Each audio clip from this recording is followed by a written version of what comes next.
Richissime, le podcast qui révolutionne la façon dont on parle d'argent chez vous, au bureau, entre amis, sans jargon et surtout sans tabou. Je suis Delphine Pinon, je suis money coach, investisseuse en immobilier et libre financièrement à 35 ans. Depuis plusieurs années déjà, je vous aide à développer votre intelligence financière et votre money mindset dans le but de créer enfin de vrais changements dans votre vie. Chaque semaine, je partage un nouvel épisode avec un invité ou en solo dont l'ambition est de provoquer de vraies prises de conscience à propos de l'argent. Retrouvez-moi aussi sur Instagram, c'est Richissime Podcast, pour les coulisses du podcast, pour des contenus inédits à propos d'argent, des partages aussi plus personnels et enfin pour connaître mes offres de formation et d'accompagnement. Comme chaque année en avril, il y a la chasse aux œufs, mon anniversaire accessoirement, mais aussi l'ouverture de la période de déclaration des impôts. Pour l'occasion, j'ai choisi de recevoir Simon d'Aragon pour un épisode 100% fiscalité. Simon est docteur en droit fiscal, maître de conférences à l'Université de Lille, chargé d'enseignement à l'Université Nice Côte d'Azur, mais ce n'est pas tout. Il a aussi son propre cabinet de conseil en stratégie fiscale, fiscalité immobilière, fiscalité personnelle internationale et d'entreprise. Il conseille aussi bien des particuliers que des entrepreneurs et grâce à sa réputation, il sait aussi constituer une clientèle de sportifs de haut niveau et d'influenceurs de renom. J'ai appris au cours de l'épisode qu'il était aussi consulté de temps en temps par des députés, notamment sur les projets de loi de finances. Vous allez l'entendre, Simon est donc un passionné de son sujet. J'ai scindé l'épisode en 2 parties. Dans la première, on va parler de la fiscalité des particuliers. A-t-on raison de dire que les impôts sont élevés en France ? La politique fiscale actuelle favorise-t-elle davantage certaines catégories de population plutôt que d'autres ? L'optimisation fiscale, si elle est parfaitement légale, est-elle éthique ou morale ? Quels dispositifs d'optimisation sont accessibles au plus grand nombre et sont-ils tous avantageux? Puis dans la deuxième partie, j'ai voulu interroger Simon sur la fiscalité des entrepreneurs pour pouvoir apprendre quelques petits tips qui me serviront à titre personnel. Peut-on considérer l'entrepreneuriat comme une stratégie d'optimisation fiscale en soi ? À quel moment doit-on se poser la question d'optimiser sa fiscalité professionnelle et personnelle ? Est-ce une bonne idée de fuir la France pour chercher une plus faible imposition ailleurs ? Mon ambition avec cet épisode, c'est de rendre accessible la fiscalité, mais aussi et surtout de la rendre attractive. Vous me direz donc si mon pari est réussi. À défaut, j'espère que Simon et moi, on vous aura convaincu de l'intérêt au moins de s'y intéresser. Sur ce, je vous laisse en notre compagnie. Bonjour Simon. Bonjour Delphine. Écoute, je suis ravie de te recevoir. On va parler d'un sujet que moi j'aime bien, mais on va parler d'un sujet, à mon avis, on va devoir essayer de faire en sorte que les gens ne zappent pas, ni parce que c'est chiant, ni parce que c'est trop complexe. Donc c'est notre challenge du jour, Simon, c'est de rendre le sujet intéressant, attractif et de faire en sorte que tout le monde se dise mais c'est incontournable ce truc-là. Et en plus, ça n'a pas l'air si si compliqué, si rébarbatif. Et voilà, c'est notre challenge du jour. Ça te va ? Ça me va très bien. Alors, compliqué, ça l'est. Par contre, incontournable, c'est une évidence. Tu commences mal, Simon. Compliqué, ça l'est. Non, c'est vrai. Je pense qu'à un moment donné, il faut dire les choses. Mais je pense que c'est compliqué. C'est d'autant plus compliqué qu'on a zéro connaissance sur le sujet. Et que c'est un peu comme dans tous les domaines. Si aujourd'hui, si demain je veux apprendre, j'en sais pas, la voltige à cheval, comme je sais pas monter à cheval, donc forcément la barrière pour faire de la voltige, elle est énorme. Si déjà je sais monter à cheval, j'imagine que tu vois, ou que je fais un peu de la gymnastique à côté, j'imagine que du coup ma barrière pour faire de la voltige équestre va être beaucoup moins importante. Je ne sais absolument pas pourquoi j'ai pris cet exemple. Moi non plus, mais bon, ça me va. Tu n'as aucun client qui fait de la voltige équestre ? Je crois pas, même si j'ai une visibilité sur beaucoup de business, mais celui-là, je crois pas. Ouais, je pense qu'il y a peu de gens qui font de la voltige équestre. Simon, est-ce que tu peux te présenter pour mes auditeurs ? Alors, très rapidement, en quelques mots, je m'appelle Simon d'Aragon, je suis docteur en droit fiscal. Donc, c'est un terme un peu barbare, mais c'est simplement pour dire que j'ai fait des études de droit, que je suis devenu spécialisé en fiscalité, et qu'à la suite de 2 masters réalisés en droit fiscal et en fiscalité internationale, j'ai réalisé une thèse de doctorat pendant 5 ans et demi, et c'est ce qui permet d'obtenir le titre de docteur en droit. et donc docteur en droit fiscal, parce que le droit fiscal, c'est ma spécialité. Donc ça, c'est mon titre, je suis docteur en droit fiscal, et donc à ce titre, j'accompagne un certain nombre de personnes en France et dans le monde, mais je pense que tu me poseras quelques questions dessus après. Euh, et ma deuxième casquette, c'est celle d'enseignant, puisque je suis professeur à l'université, à Lille précisément, dans le nord de la France, alors que pourtant je suis plutôt de la Côte d'Azur, mais plutôt dans le nord de la France, donc, et je dirige à ce titre le master de droit fiscal dans cette université. Donc voilà, toutes ces deux grosses activités sont tournées vers mon domaine de spécialité, qui est la fiscalité, le droit fiscal, et le fait de rendre accessible à tous une matière, comme tu le disais, très complexe. Donc, mesdames et messieurs, nous avons un passionné. Là, je vous confirme. Voilà, parce que pour être allé jusqu'au doctorat, pour faire des allers-retours toutes les semaines entre Lille et Nice, pour rester sur les bancs de l'école alors qu'on est sorti, etc. Je pense qu'on a vraiment quelqu'un de très passionné devant nous. Ah, je te confirme à fond. Et alors, les gens vont se dire, c'est bizarre, non? Mais non, moi je comprends. D'ailleurs, est-ce que c'est une question de curiosité là. Qu'est-ce qui fait que tu as envie de rester dans le milieu universitaire? Qu'est-ce qui fait que tu as envie de transmettre, alors que concrètement, on va pas enfin, à mon avis, la réponse elle est vite faite à cette question. Tu dois gagner beaucoup plus dans le cadre de tes activités de conseil et d'accompagnement de clients. Alors, j'imagine que du coup, l'argent n'est pas la seule motivation, mais il y a aussi du challenge. Enfin, tu gagnes plus, mais aussi il y a des problématiques qui sont challengeantes. Enfin, il y a tout un univers déjà riche sur la pratique du métier. Qu'est-ce qui fait que tu as encore envie d'enseigner ou en fait, t'as jamais vraiment arrêté, j'ai l'impression d'enseigner. Ouais, non, c'est très simple. Tu vas voir, la réponse, elle est très simple, et pourtant la question, elle est super importante à mes yeux, en tout cas. Évidemment, on fait pas ça pour l'argent, ça c'est le premier point très important, évidemment. En fait, il y a deux choses qui me motivent particulièrement dans le fait de transmettre ma passion. La première, c'est que moi, quand j'étais à l'université, concrètement, j'avais aucun prof qui avait une vision sur le fonctionnement pratique de la matière. C'est-à-dire qu'on avait des profs, comme tu en as peut-être eu, comme tous les auditeurs qui t'écoutent en ont eu, qui s'asseyaient derrière un bureau et qui lisaient leurs bouquins ou qui lisaient leurs cours. Et puis tu prenais des notes, et puis au final, tu avais du mal à projeter ce qu'on te disait sur la vie concrète, sur la vie pratique. Moi, aujourd'hui, en cours, je raconte ma vie tout simplement. C'est-à-dire qu'évidemment, j'ai un cadre juridique et fiscal que je fixe pendant mon cours, mais tous les exemples qui sont pris, toutes les illustrations proposées viennent de mon quotidien. Et donc ça, je trouve que pour les étudiants, et d'ailleurs c'est les retours qu'ils me font, hein, pour les étudiants, c'est une richesse incontournable, et c'est une manière de faire cours différemment. Je t'invite à l'occasion, si tu veux, à venir assister à un cours, tu verras que c'est complètement différent alors là, de tout ce que tu as pu faire par le passé. C'est pas tombé dans l'oreille d'une sorte, moi je te le dis. Ah, mais avec grand plaisir. Non, franchement, ça me passionnerait. Certains auditeurs savent, mais j'habite dans le nord de la France, j'habite à 1 heure de Lille, donc effectivement. Je sais, c'est pour ça. Ouais, non, ça... Donc ça c'est la première raison. Bon, bah alors, tu vois, j'ai bien fait de t'inviter.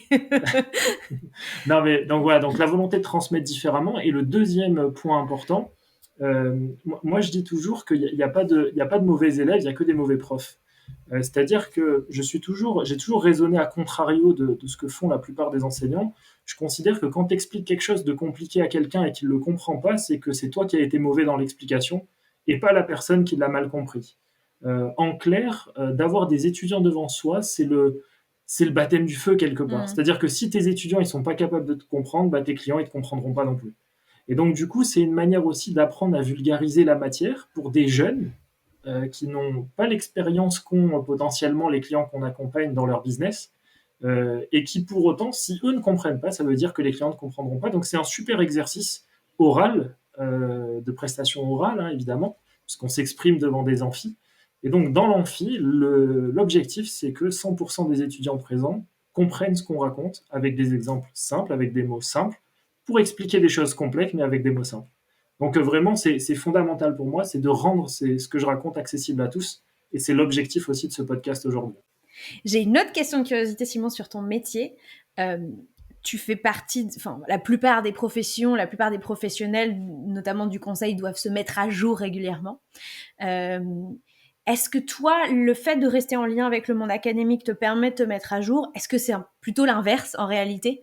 Est-ce que c'est parce que tu es en lien avec tes clients que tu te mets plus facilement à jour? Et comment tu fais ce processus? En réalité, les médecins devraient le faire. tellement de professionnels devraient le faire, mais faut pas se leurrer. J'imagine que c'est pareil dans ton métier. Il y a aussi beaucoup de gens qui sont parfois un petit peu à la traîne sur la mise à jour et l'actualisation de leur savoir. Et je voulais savoir comment ça se passait pour toi. Alors, il y a 2 éléments importants. Le premier élément important, c'est que évidemment, je dois me mettre à jour comme tout le monde sur la matière fiscale qui bouge quasi quotidiennement, puisque toutes les décisions prises politiquement ont souvent une incidence fiscale. Donc ça, c'est le premier point important. Et à ce titre, j'ai évidemment une équipe qui travaille avec moi, dont certains sont dédiés au suivi de l'actualité juridique et fiscale. C'est une évidence, on ne peut pas faire sans. Donc ça, c'est le premier point important. Et le deuxième point important, c'est que j'ai la chance de travailler avec un certain nombre de responsables politiques français, que j'accompagne pendant notamment la rédaction de la loi de finances chaque année. Ok. Et donc, du coup, d'être au contact de responsables politiques, quel que soit leur bord, d'ailleurs, le but, c'est, enfin, le sujet, c'est pas leur bord politique finalement, parce qu'il y en a de plusieurs bords en plus, donc tout ça pour dire que c'est pas Mais ça tu le fais sujet. quoi? Tu les aides à analyser le projet de loi de finances Exactement, Ok. je les aide à analyser le projet de loi de finances, à rédiger des amendements, Ok. c'est-à-dire à rédiger des modifications de la loi, et pendant l'année, je peux également les accompagner sur des propositions de loi, sur des modifications du droit fiscal, dans un sens qui me semble opportun, qui leur semble opportun, et je les aide à rédiger tout ça, à préparer tout ça. Donc en fait, la chance que j'ai d'être au contact de ces personnes-là, outre le fait que ce soit intéressant, c'est d'être toujours au contact de cette actualité juridique et fiscale, au contact directement du Parlement français, quoi, tout simplement. C'est hyper intéressant. C'est toi qui les as contactés? C'est eux qui... Comment s'est fait tu vois, la mise en relation sur cette activité qui est un petit peu Ouais, très. particulière? C'est super, c'est super comme question. Ça va me permettre de rendre hommage à ce député qui m'a contacté au début, qui est un député qui représente les Français de l'étranger. Donc, il s'occupe des Français qui vivent à l'étranger. Ah, Et j'imagine il m'a avec emmené une avec lui. problématique très particulière. Exactement. Et il m'a emmené avec lui en fait dans toute l'Europe et j'ai fait une conférence dans toutes les capitales d'Europe en fait pour les Français de l'étranger. Donc on a fait une sorte de tournée il y a quelques années pour donner les bases fiscales à ces Français de l'étranger. Et en fait c'est ce premier responsable politique qui m'a donné cette opportunité, cette chance de pouvoir aider des responsables politiques dans ce domaine-là. Il faut savoir que ce qui m'a le plus surpris, c'est quand je suis arrivé au Parlement pour aider un certain nombre de responsables politiques français, en fait, j'étais le seul. Ça veut dire qu'ils sont très rares Personne à se ne rendre compte s'entourait, qu'ils en ont... fait. Exactement, exactement. Ils ont du mal à s'entourer et ils y pensent même pas en vérité. Ça fait peur.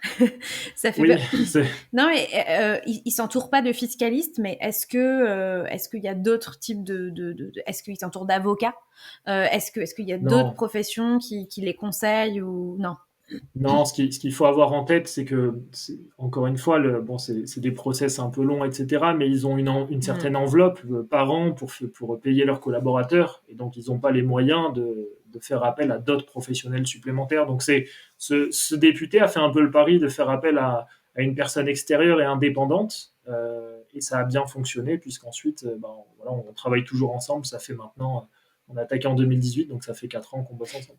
Mais alors, je continue avec mes questions de curiosité. Est-ce que dans ce cas, tu factures des honoraires classiques comme tu le fais dans le Non, privé? absolument Voilà, pas. on est plus dans le cadre de ce que tu fais Non, dans oui, l'enseignement en te disant, bah, je contribue, clairement. je me nourris aussi, Clairement. je côtoie d'autres gens. Enfin, j'imagine que ça nourrit beaucoup de pans de Ah ton bah métier.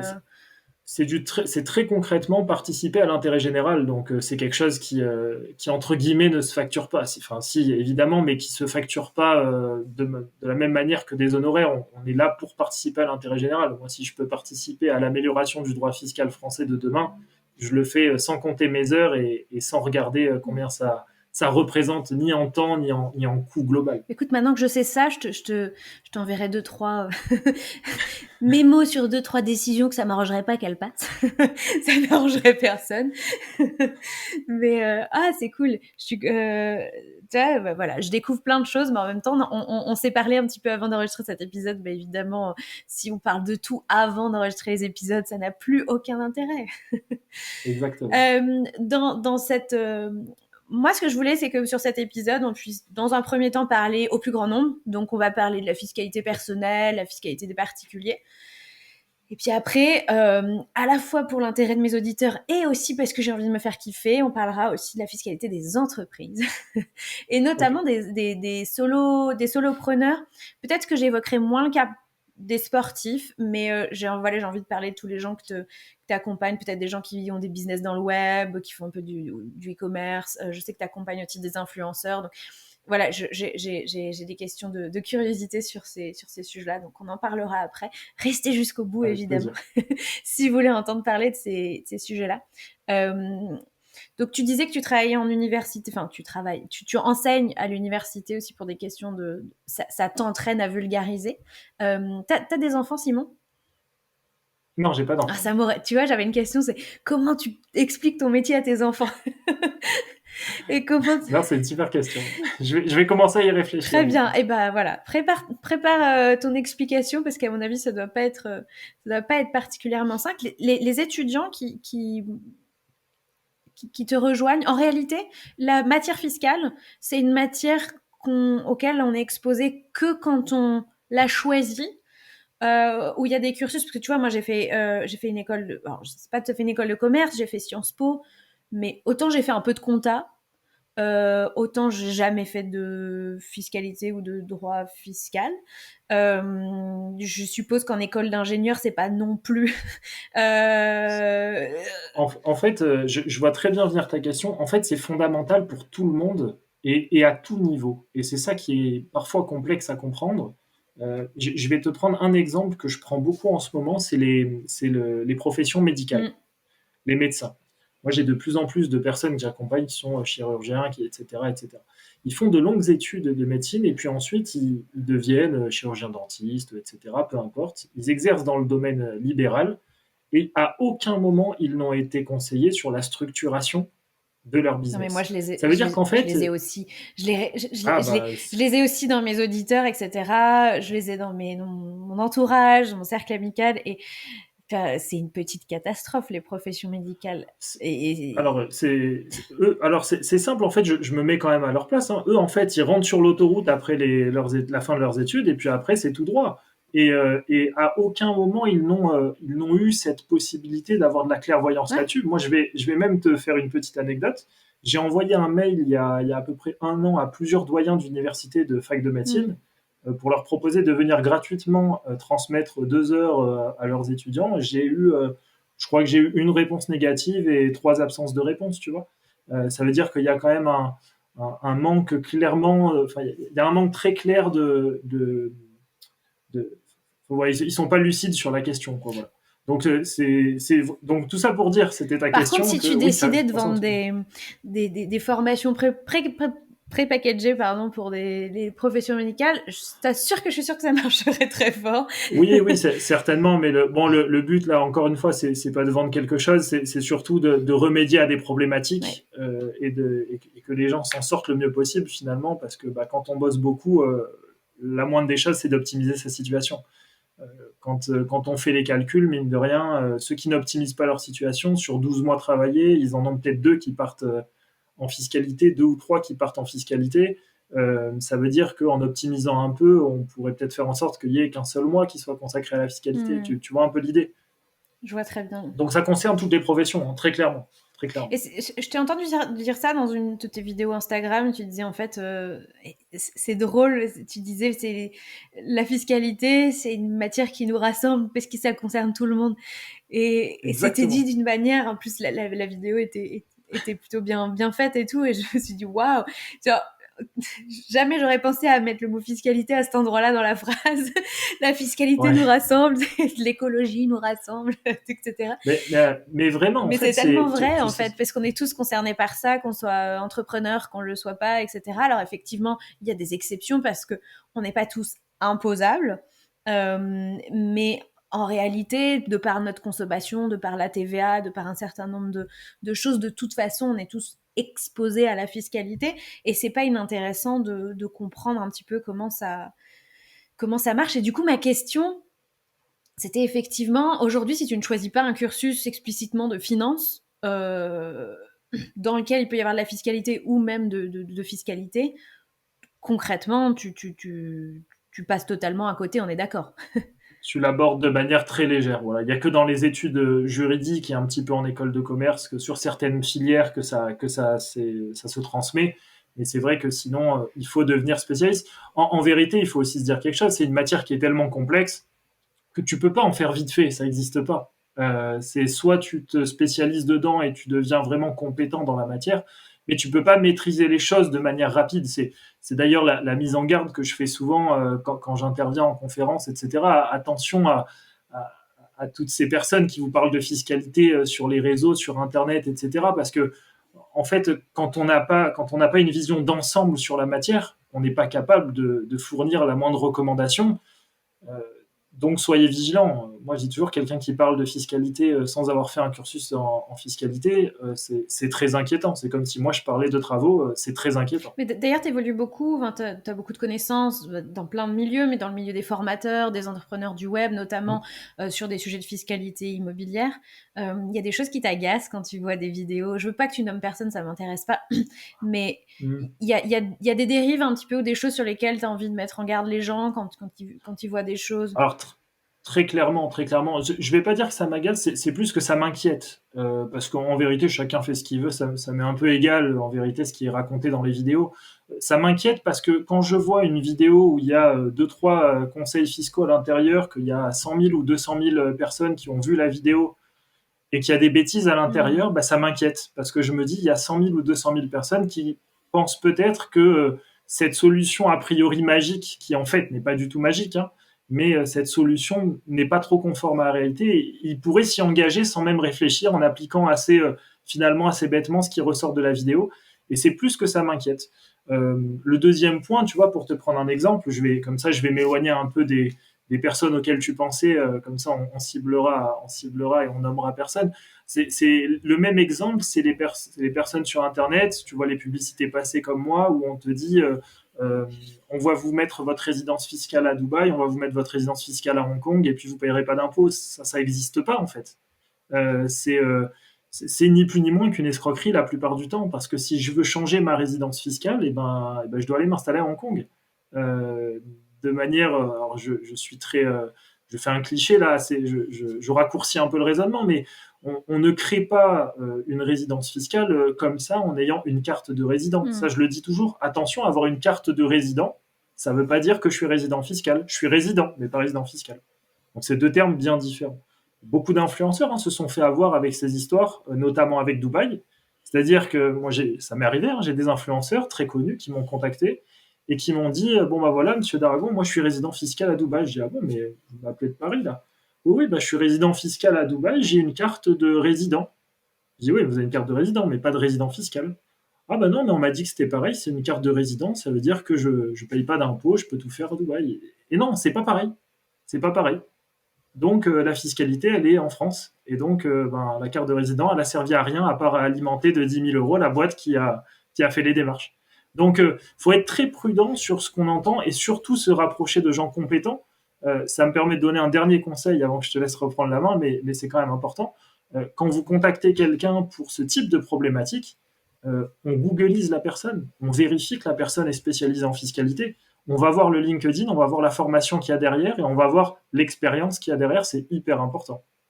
Quelqu'un qui propose des services en matière fiscale et qui n'est pas fiscaliste, on ne peut pas se baser dessus, quoi, tout simplement. Non, mais effectivement, bah, après, il y a un cabinet, il y a plein de personnes dedans. Après, c'est facile Bien de sûr. construire un miroir aux alouettes aussi, hein, malheureusement. Mais sur le b.a.-ba de la fiscalité personnelle, c'est vrai que tu disais que c'est une matière complexe et qu'on ne peut pas l'aborder un peu. Il y a quand même un sujet que je trouve... Enfin, tu vois, moi, je fais mon... Je suis très transparente là-dessus, mais il y a 3 ans, je découvrais comment se calculer l'impôt. Tu vois, et ça, Bien je sûr. pense que pour le coup, c'est quelque chose que 100% des Français devraient savoir, qu'il soit imposable ou non. Bien sûr. C'est C'est une voilà, évidence. de savoir que il y a des tranches, comment on calcule les tranches. Pour le coup, on tape comment calculer l'impôt sur le revenu. C'est très bien expliqué sur impôt.gouv.fr. C'est très Ok. vulgarisé. Et pour autant, tu vois, moi, je l'ai découvert il y a 3 ans. En réalité, je savais pas vraiment comment ça se calculait. Je savais pas du coup les termes tranches, ça m'évoquait absolument rien du tout à part peut-être une tranche de jambon.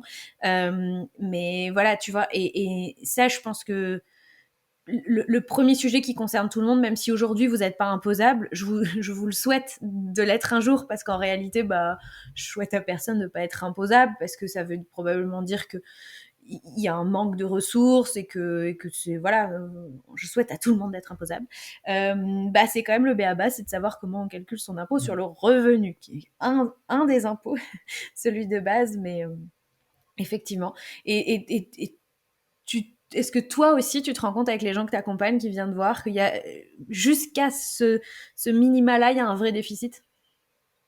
Ah oui, très clairement, très clairement. Bah, déjà, moi, c'est une évidence. J'avais proposé à l'époque à un ministre qui était en place, ça faisait partie des propositions que je lui avais faites. Je lui avais dit, il faut mettre, je crois que ça a été le cas en Suisse à un moment donné, je sais pas si c'est encore le cas. J'avais proposé de mettre 2 ou 3 heures d'éducation fiscale dans tous les lycées, juste pour, à la place de 2 ou 3 heures d'éducation civique où on se souvient plus vraiment de quoi il s'agit Mm. en vérité. Euh, je m'étais dit, en éducation fiscale, pour le coup, on apprend à quelqu'un comment ça fonctionne la fiscalité classique, comme tu disais, hein, la base, hein, l'impôt sur le revenu. C'est toujours bon de savoir comment on va contribuer. Et puis je crois qu'il y a une logique éducative quand même derrière, c'est que, et ça je le dis vraiment aux auditeurs, même si moi, mon métier, c'est aussi de réfléchir aux optimisations, on paye des impôts pour financer les services publics auxquels on a accès en France tous les jours. Et ça, c'est quand même hyper important d'avoir en tête la chance qu'on a en France d'avoir énormément de services publics. Ces services publics, il faut les financer, donc c'est normal qu'on paye des impôts. Alors après, l'optimisation vient dans un second temps, mais c'est normal évidemment de payer des impôts et d'en payer beaucoup parce que quand on voit tous les services publics qui sont assurés, hein, éducation, justice, police, transport, etc., santé, etc., ça fait beaucoup, mine de rien, donc il faut bien financer tout ça. Mais tu as raison, hein, la base, hein, c'est l'impôt sur le revenu, très clairement. Est-ce que est-ce qu'on a raison de dire qu'on paye beaucoup d'impôts en France, toi qui du coup Bien sûr. fais du droit fiscal international et tu as probablement une Ouais. visibilité sur les systèmes à côté. Alors, je suis d'accord avec toi quand on parle de est-ce qu'on paye beaucoup d'impôts, c'est toujours intéressant de voir, bah oui, mais euh, plus on paye d'impôts en général, plus on a de services gratuits en face. Et donc, en général, quand on paye pas ces sommes-là via les impôts, on doit les payer à titre personnel. Et on voit un système comme les États-Unis où payer sa santé soi-même, payer son éducation soi-même, Les études, tu voilà, t'imagines les c'est des études coûts d'université? qui sont, c'est 15 000 euros l'année pour une maternelle ou une primaire. Enfin, c'est Hmm. même plus que le privé français aujourd'hui. Du coup, est-ce que, à ton sens, on a raison de dire qu'on paye beaucoup d'impôts en France ou pas? Alors, on paye beaucoup d'impôts, hein. On a d'ailleurs été classé plusieurs fois comme les champions du monde de l'impôt, donc ça veut dire ce que ça Les veut dire. Danois, je crois, Euh, sont pas mal. les Et Danois, ouais. j'ai appris que l'imposition Alors, en Grèce, alors tu vas me dire, malheureusement, il n'y a peut-être pas les services publics en face. alors, le problème, c'est que la Grèce, ils ont une pente, ils ont une pente à remonter, on va dire. Ouais. Donc, c'est normal qu'ils doivent faire face à des impôts très importants. Dans le Danemark, c'est vraiment ceux qui ont le taux de prélèvement obligatoire le plus élevé, mais avec des services encore plus Mm. importants que ceux qui sont donnés chez nous. Je crois que les transports sont gratuits. Enfin, je crois il y a tout un En tas matière de, d'éducation, euh, de santé, ouais. voilà, il y a tout un tas de choses. En fait, c'est vraiment, et là on s'éloigne un peu du sujet, donc on va pas trop y rentrer non plus, mais en fait, c'est vraiment des choix politiques. C'est de dire qu'est-ce qu'on offre comme service aux citoyens et qu'est-ce qui doit continuer à se payer.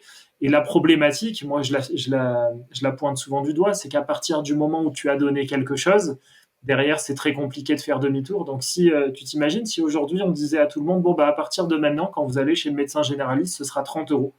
Voilà, c'est comme ça coûtera 30 euros. Euh, Tout le monde trouverait ça complètement scandaleux. Et pour autant, peut-être qu'une mesure comme ça permettrait de faire baisser l'impôt de l'ensemble des foyers. Donc, c'est des choix politiques qui sont faits. Moi, je dis pas que je suis pour ou contre quelque chose. Je dis simplement qu'il faut avoir quand même à l'esprit que ben, on a quand même beaucoup de chance. On a un enfant à l'université, ça coûte 20 000 euros à l'État. On paye 600 euros de frais d'inscription ou 800 euros de frais d'inscription. Bon, bah, l'économie, elle est déjà faite, quoi. Restons un chouïa dans le politique quand même si j'ai. Ouais. Il y a des discussions qui sont sur la table depuis longtemps. Alors, je parle pas de, de mesures ponctuelles, mais je parle vraiment de refonte du système, et notamment sur les tranches. Aujourd'hui, on a 5 tranches d'imposition. Et j'avoue, je sais pas trop ce qu'il en est sur la frange droite de la politique, mais j'ai l'impression qu'il y a quand même régulièrement des demandes sur on aimerait qu'il y ait plus de tranches, que plus de Français payent l'impôt, même si ils en payent. L'idée, c'est que on en paye un peu plus à la mesure de ses moyens et que ça pèse moins sur certaines catégories de Français. Est-ce que c'est des choses c'est pas tant ton avis que je veux, mais est-ce que c'est les choses sur lesquelles tu as été consulté? Est-ce que tu vois, tu as une récurrence sur ces problématiques-là revenir dans les travaux que tu fais, notamment en accompagnant les députés?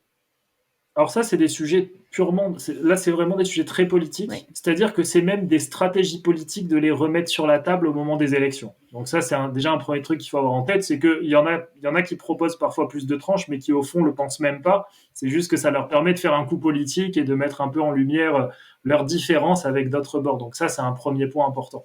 Le deuxième point important, c'est qu'il y a un foyer sur deux en France qui ne paye pas d'impôt sur le revenu. Ça, c'est un premier sujet de discussion. Moi, je dis pas que c'est une bonne chose, c'est une bonne chose. Je suis pas là pour donner mon avis. Je dis juste que simplement, il y a quand même une réflexion, à mon sens, à avoir sur la participation de chacun à l'effort au titre de l'impôt sur le revenu. Moi, une proposition que j'avais faite juste avant les dernières élections présidentielles, j'avais constitué un groupe de fiscalistes. On a fait un certain nombre de propositions aux différents candidats. D'ailleurs, la plupart ont été reprises dans les différents programmes des différents candidats. Moi, j'avais simplement proposé qu'en fait, même quelqu'un qui n'est pas imposable, il doit payer un forfait de 20, 30 ou 50 euros d'impôt sur le revenu par an. C'est-à-dire une somme très minime, mais juste pour la conscience, juste pour l'effort, juste pour la participation à l'effort collectif, je trouvais que c'était intéressant.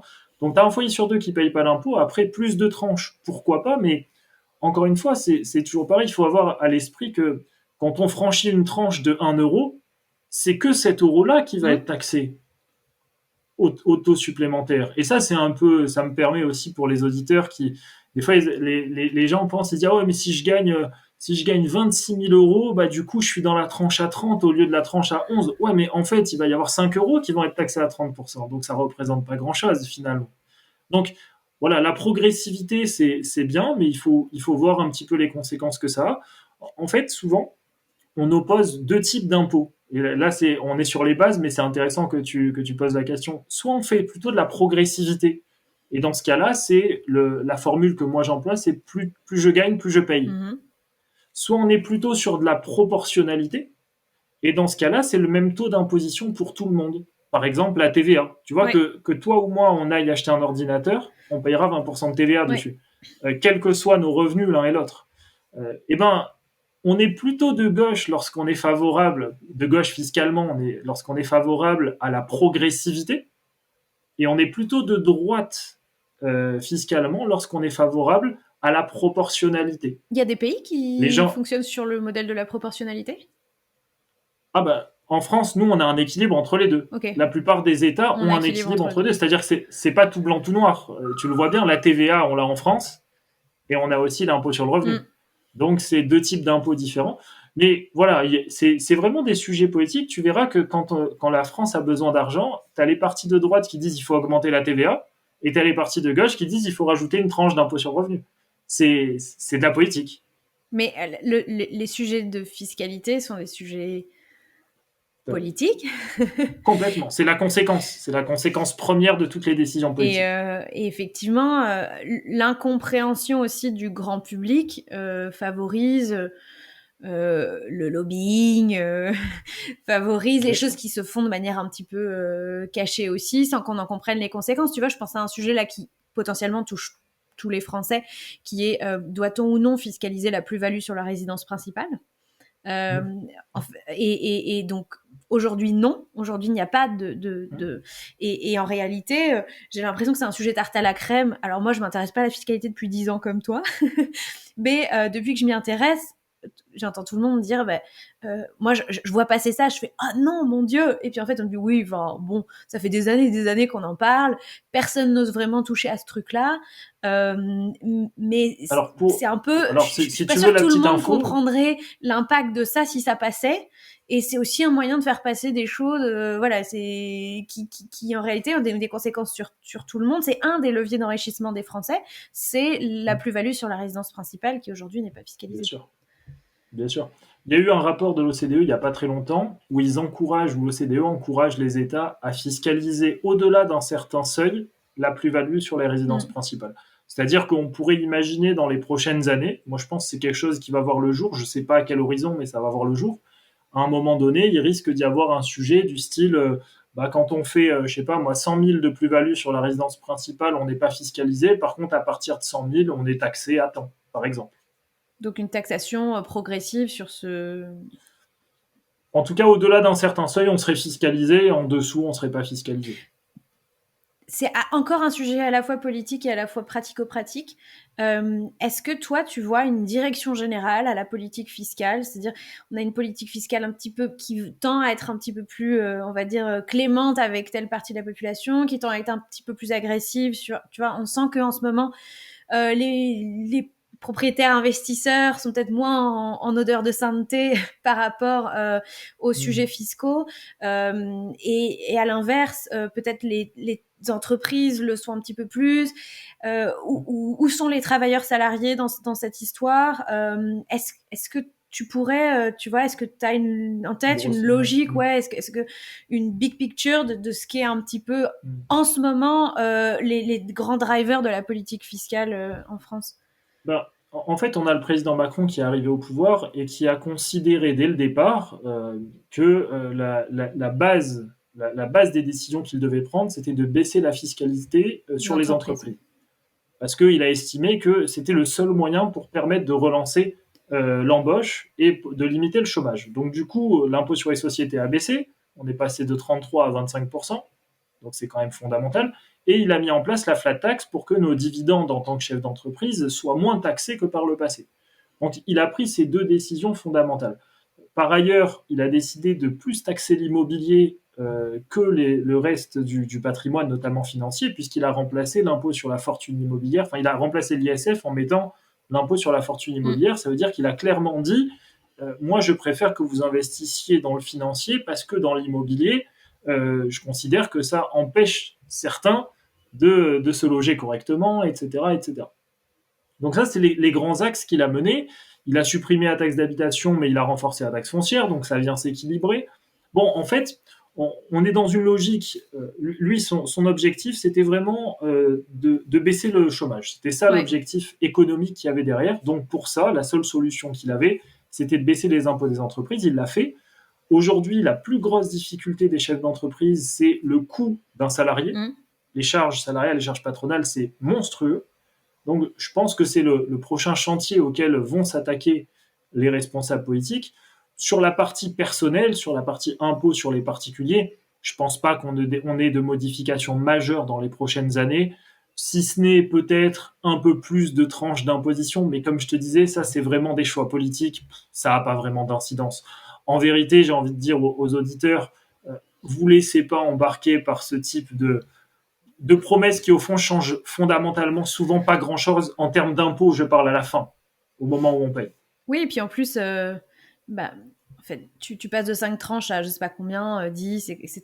Et bien en fait, en fonction des seuils, en fonction du nombre de gens qui vont rentrer dans chacun des seuils, en réalité, c'est soit un moyen pour l'État d'augmenter son panier de recettes, ou donc derrière une forme de complexité, etc., ou une mesure de justice sociale, ça peut aussi être un moyen de renflouer les caisses de l'État. Et ça, bah, c'est pareil, c'est Exactement. toujours difficile à savoir. Arrêtons-nous un petit peu sur les salariés. Euh, Moi, j'ai toujours lu ou entendu cette phrase qui consiste à dire que euh, c'est les plus taxés. Et c'est la situation qui est la plus difficile pour éviter l'imposition. C'est-à-dire optimiser une situation de je suis salarié, je gagne un salaire des revenus de mon travail. On va prendre le cas où la personne n'a même pas d'autres revenus et on va se concentrer sur ce revenu-là.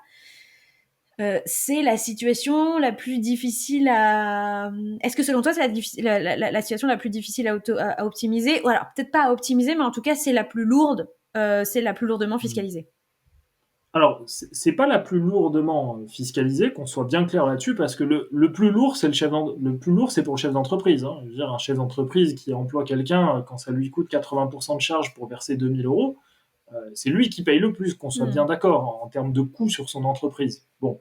Par contre, c'est vrai que tu as totalement raison. Un salarié, optimiser sa situation, il n'y a pas 50 leviers. C'est-à-dire que le barème, c'est le même pour tout le monde, donc il n'y a pas de solution magique. Ça, c'est le premier point. Et le deuxième point, les seuls leviers qu'il y a, c'est les frais réels qu'on pourrait avoir. C'est-à-dire que lorsqu'on est salarié, si on fait beaucoup de déplacements, si on a beaucoup de dépenses liées à notre activité pro, ça peut permettre de baisser un petit peu notre fiscalité. On a un petit peu les crédits d'impôt et les réductions d'impôt. Par exemple, quand je prends un salarié à domicile, par exemple, quand je laisse mon enfant à la crèche, quand je fais un don, ces choses-là, ça permet d'optimiser un peu le montant de mon impôt sur le revenu. Mais c'est vrai que le salarié qui n'est que salarié, c'est pas comme ça qu'il va optimiser sa situation. En fait, sa situation, il va l'optimiser en investissant. Et c'est ça le message que moi je fais passer, d'ailleurs dans le livre que j'ai écrit sur la fiscalité immobilière. Le message que je fais passer, c'est ne cherchez pas à baisser votre impôt quand vous êtes salarié, ça sert à rien. Ce qu'il faut essayer de faire, c'est d'augmenter vos revenus grâce à l'investissement. Et sur ces revenus que vous allez avoir en plus, il faut avoir une fiscalité qui est faible. C'est-à-dire que j'ai des salaires, ils sont imposés, ça je peux rien faire. Par contre, si j'ai des revenus locatifs, à moi de faire en sorte qu'ils ne soient pas fiscalisés pour que les revenus que j'ai en plus ne soient pas fiscalisés.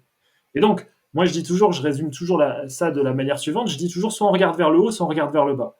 Soit on cherche à baisser ses impôts, soit on cherche à augmenter ses revenus sans augmenter ses impôts. Je préfère la deuxième solution qui est liée donc à l'investissement. Est-ce que ça veut dire que tu déconseilles quasiment en toutes circonstances l'investissement défiscalisant ? Très clairement, alors l'investissement Pinel, c'est ça l'exemple que tu as en tête, j'imagine. Par exemple, l'investissement Pinel, il a été prouvé, il y a des articles de presse là-dessus, qu'il n'est rentable pour personne, ni pour l'État, ni pour l'investisseur. Ah, en fait, je ne savais pas qu'il n'était pas rentable pour l'État. Il n'est pas rentable pour l'État non plus. Il y a des articles de presse, tu jetteras un œil si ça t'intéresse. Le seul qui gagne de l'argent là-dedans, c'est la personne qui vous vend le projet. Oui. Ça, c'est le premier point important. Et d'ailleurs, précisons que ça n'est même pas le promoteur, c'est vraiment le distributeur. En tout cas, c'est les activités de commercialisation qui sont les plus rentables dans l'histoire. Voilà, ça peut être une banque, ça peut être un gestionnaire de patrimoine, peu importe. Donc ça, c'est le premier point, c'est rentable pour personne. Après, le deuxième point, c'est que ça fait naître tout un tas de contraintes. Loyer encadré, je choisis pas mon locataire, je suis... je n'ai pas de travaux à débir. J'ai obligé de garder mon bien pendant X années. Pendant un certain nombre d'années, etc. Donc ça fait naître beaucoup de contraintes. Ensuite, vous achetez votre bien généralement 15 ou 20% au-dessus du prix du marché. Ça veut dire que si le quartier ne prend pas de la valeur, et généralement c'est dans des quartiers qui ne prennent pas trop de valeur, eh ben, ça n'a pas servi à grand-chose finalement. Le gain que j'ai fait pendant la période au cours duquel j'ai défiscalisé, finalement je ne le retrouve pas à la sortie au moment de ma vente. Et alors, voilà, je vais mettre une petite nuance. J'ai vu passer peut-être 2-3 Pinel qui étaient hyper intéressants parce que l'endroit dans lequel les personnes avaient investi a pris énormément de valeur pendant la période du Pinel. Donc c'est pour ça que je déteste faire des généralités. C'est ça en fait la clé. Ouais. À un moment donné, il y avait aussi un intérêt éventuellement pour les Pinel en maison. Il y avait certaines choses qui pouvaient être intéressantes. Et il y a des gens qui vont vous dire non mais Pinel c'est très bien. Moi j'ai fait une super opération. Donc, déjà on évite de raisonner par son exemple personnel pour dire que le système est chouette. Mais je suis d'accord avec toi. Il y a des programmes qui ont forcément été hyper intéressants alors que la grande majorité ne l'est pas. Donc, toi, tu conseilles jamais, en fait, les programmes immobiliers défiscalisants. En fait, si tu veux faire, je m'adresse à toi comme si c'était une personne X ou Y, si tu veux faire un investissement Pinel dans une ville, maîtrise le secteur, maîtrise le marché, et assure-toi que l'investissement que tu le fais au prix du marché et pas 20% plus cher. À partir de là, si le marché est stable, tu auras optimisé ton investissement. C'est aussi simple que ça. Et puis en plus, je le dis au passage, mais les revenus locatifs que vous avez pendant la période du Pinel sont très lourdement taxés, puisqu'ils sont taxés à l'impôt sur le revenu et aux prélèvements sociaux, et qu'il n'y a pas de travaux à déduire. Donc, très grosse fiscalité sur les loyers, ça, on fait un effort tous les mois pour s'en sortir. Bon, très concrètement, dans 99% des cas, ça ne vaut pas le coup. Alors, faisons justement un décrochage un peu sur la fiscalité immobilière. Ce qui est drôle, c'est que moi, quand j'ai mis mon nez dedans, j'ai vraiment découvert que je crois que alors tu vas me dire, mais moi j'ai l'impression que ce qu'il y avait de pire, c'était ce que la plupart des gens faisaient. C'est-à-dire acheter en nom propre louer en nu et faire peu de travaux, c'est fiscalement la situation la pire. Et moi, j'ai l'impression que la grande majorité des petits investisseurs, voilà, vont acheter dans une grande ville, vont pas forcément rénover régulièrement, vont louer en nu pour pas s'embêter aussi. Et en réalité, ce sont les revenus qui sont les plus fiscalisés quand on fait ce système-là. Est-ce que ça peut être quand même intéressant dans certaines situations? Est-ce que je me plante? Et encore un exemple que si je me plante pas, on a un bel exemple de manque d'éducation sur la fiscalité qui fait que la grande majorité des gens font des choses qui en réalité sont complètement aberrantes financièrement parlant. Très, très clairement, tu as tout à fait raison. Alors, je mets quand même toujours un petit bémol, c'est-à-dire qu'un raisonnement ne peut jamais être dans 100% des cas applicables, c'est impossible. C'est-à-dire que là, tu vois l'exemple que tu as pris, location nue sur un premier investissement avec beaucoup de fiscalité, tu as totalement raison. Mais moi, si le gars me dit qu'il fait de la location nue, qu'il est très lourdement fiscalisé, mais que son bien, dans un an, il aura pris 100 000 euros de valeur, je peux pas lui dire tu fais pas l'investissement parce que tu es lourdement fiscalisé sur les revenus locatifs. Tu vois ce que je veux dire? Donc il y a toujours une exception en fait. Donc le projet en quand même est l'occurrence, clé. c'est je parie sur une forte plus-value avec une durée de détention qui est très courte et auquel Par cas exemple. la question de la fiscalité sur les loyers est mineure par rapport aux gains Exactement, par rapport à la par plus-value rapport à la derrière. plus-value. Tout à fait. Par exemple, mais par contre, je te rejoins complètement, il y a très clairement un manque d'éducation, et un manque d'éducation qui est assez amusant de retrouver chez nos parents et nos grands-parents, qui ont fait encore plus de bêtises que nous, quelque part. Alors, et tu vas voir pourquoi c'est encore plus dur avec eux. La plupart ont investi en SCI à l'IR. La plupart de nos grands-parents et de nos parents ont investi en SCI à l'IR ou en nom propre. Ouais, moi Et en c'était en nom faisant du propre. coup que de la location nue. Alors, et en faisant que de la location nue la plupart du temps, avec une très lourde fiscalité. Alors, pendant qu'ils travaillent, tout va bien. Mais quand on arrive à la retraite, où les revenus ne sont plus les mêmes, et qu'il faut payer l'impôt sur ces revenus locatifs, ben, nos parents et nos grands-parents, ils sont dans la difficulté. Et là où c'est encore plus dur que pour nous, tu vas voir où je veux en venir, parce que tu es peut-être dans cette hypothèse, c'est que nos parents et nos grands-parents, leur patrimoine, c'est leur fierté. Et les faire vendre après toute une vie où ils ont construit leur patrimoine, c'est encore plus compliqué que nous qui, on va dire que nous qui sommes investisseurs, entrepreneurs, bon, on s'attache pas fondamentalement aux biens et à notre patrimoine. En tout cas, moins. Mais pour nos parents et nos grands-parents qui ont construit leur vie pour construire ce patrimoine-là et potentiellement nous le transmettre, c'est encore plus compliqué. Donc oui, il y a un manque d'éducation, mais on va dans le bon sens. Hein. Nos grands-parents avaient moins d'éducation que nos parents, qui en ont moins que nous. Et je pense que progressivement, on va en savoir de plus en plus. Est-ce que du coup, je t'ai entendu dire plusieurs fois, et là y compris à ce micro, et je voudrais qu'on insiste là-dessus, mais tu dis souvent, il n'y a aucune règle qui s'applique à tout le monde, y compris dans la fiscalité immobilière. C'est un gros sujet parce que l'investissement immobilier, on sait que quand on parle d'investissement aux gens, un des premiers, à part mettre quelques sous, des fois beaucoup de sous d'ailleurs, sur une assurance vie, en réalité, les gens vont assez rapidement s'intéresser à la question de l'immobilier. Et je voudrais que tu, en tant que professionnel, nous donnes ton avis sur à quel point c'est important de s'intéresser à la fiscalité quand on fait de l'investissement immobilier, et ce, dès le premier bien, et peu importe qu'on ait l'intention d'en acheter un deuxième ou un troisième, ou de se professionnaliser sur la question. Il faut avoir une stratégie. De toute façon, quand on fait de l'investissement, quand on fait quelque chose de manière générale, il faut savoir comment on va le faire. Donc, il faut avoir une stratégie d'investissement. Une stratégie d'investissement, ça se met en place, entre guillemets, le plus tôt possible. C'est-à-dire avant de commencer, dans l'idéal. Alors, évidemment, il y en a qui démarrent et puis finalement, ils décident de se faire recommander, de se faire accompagner après. Bon, c'est leur choix. Mais l'idéal, c'est toujours de le faire le plus tôt possible. Parce que, en fait, si on a une ligne directrice, derrière, il suffit de dérouler, tout simplement. En fait, face à ça, on a deux profils, et c'est assez amusant parce que moi, je le vois vraiment dans mes clients. On a deux profils. On a soit le gars qui fonce, et après, il vient en nous disant, bon, voilà ce que j'ai fait, maintenant, on trouve une solution fiscale. Et on a celui qui d'abord va préparer le terrain avant de faire le projet. Moi, je le vois vraiment tous les jours, ça. J'ai des clients et même des amis, hein, des gens d'ailleurs que tout le monde connaît, qui sont très connus, qui m'appellent un jour et qui me disent je viens d'investir, je dis n'importe quoi pour pas donner d'exemple, je viens d'investir, je sais pas moi, au Costa Rica. Euh, je viens d'investir au Costa Rica, ça marche comment la fiscalité? Et puis on se rend compte juste après que c'est catastrophique. La fiscalité en tout cas. Mais c'est sa manière de fonctionner. Il a eu le coup de cœur pour le projet, il y croit à fond, il fait le projet, puis bah, après on réfléchit, on essaie de trouver des solutions.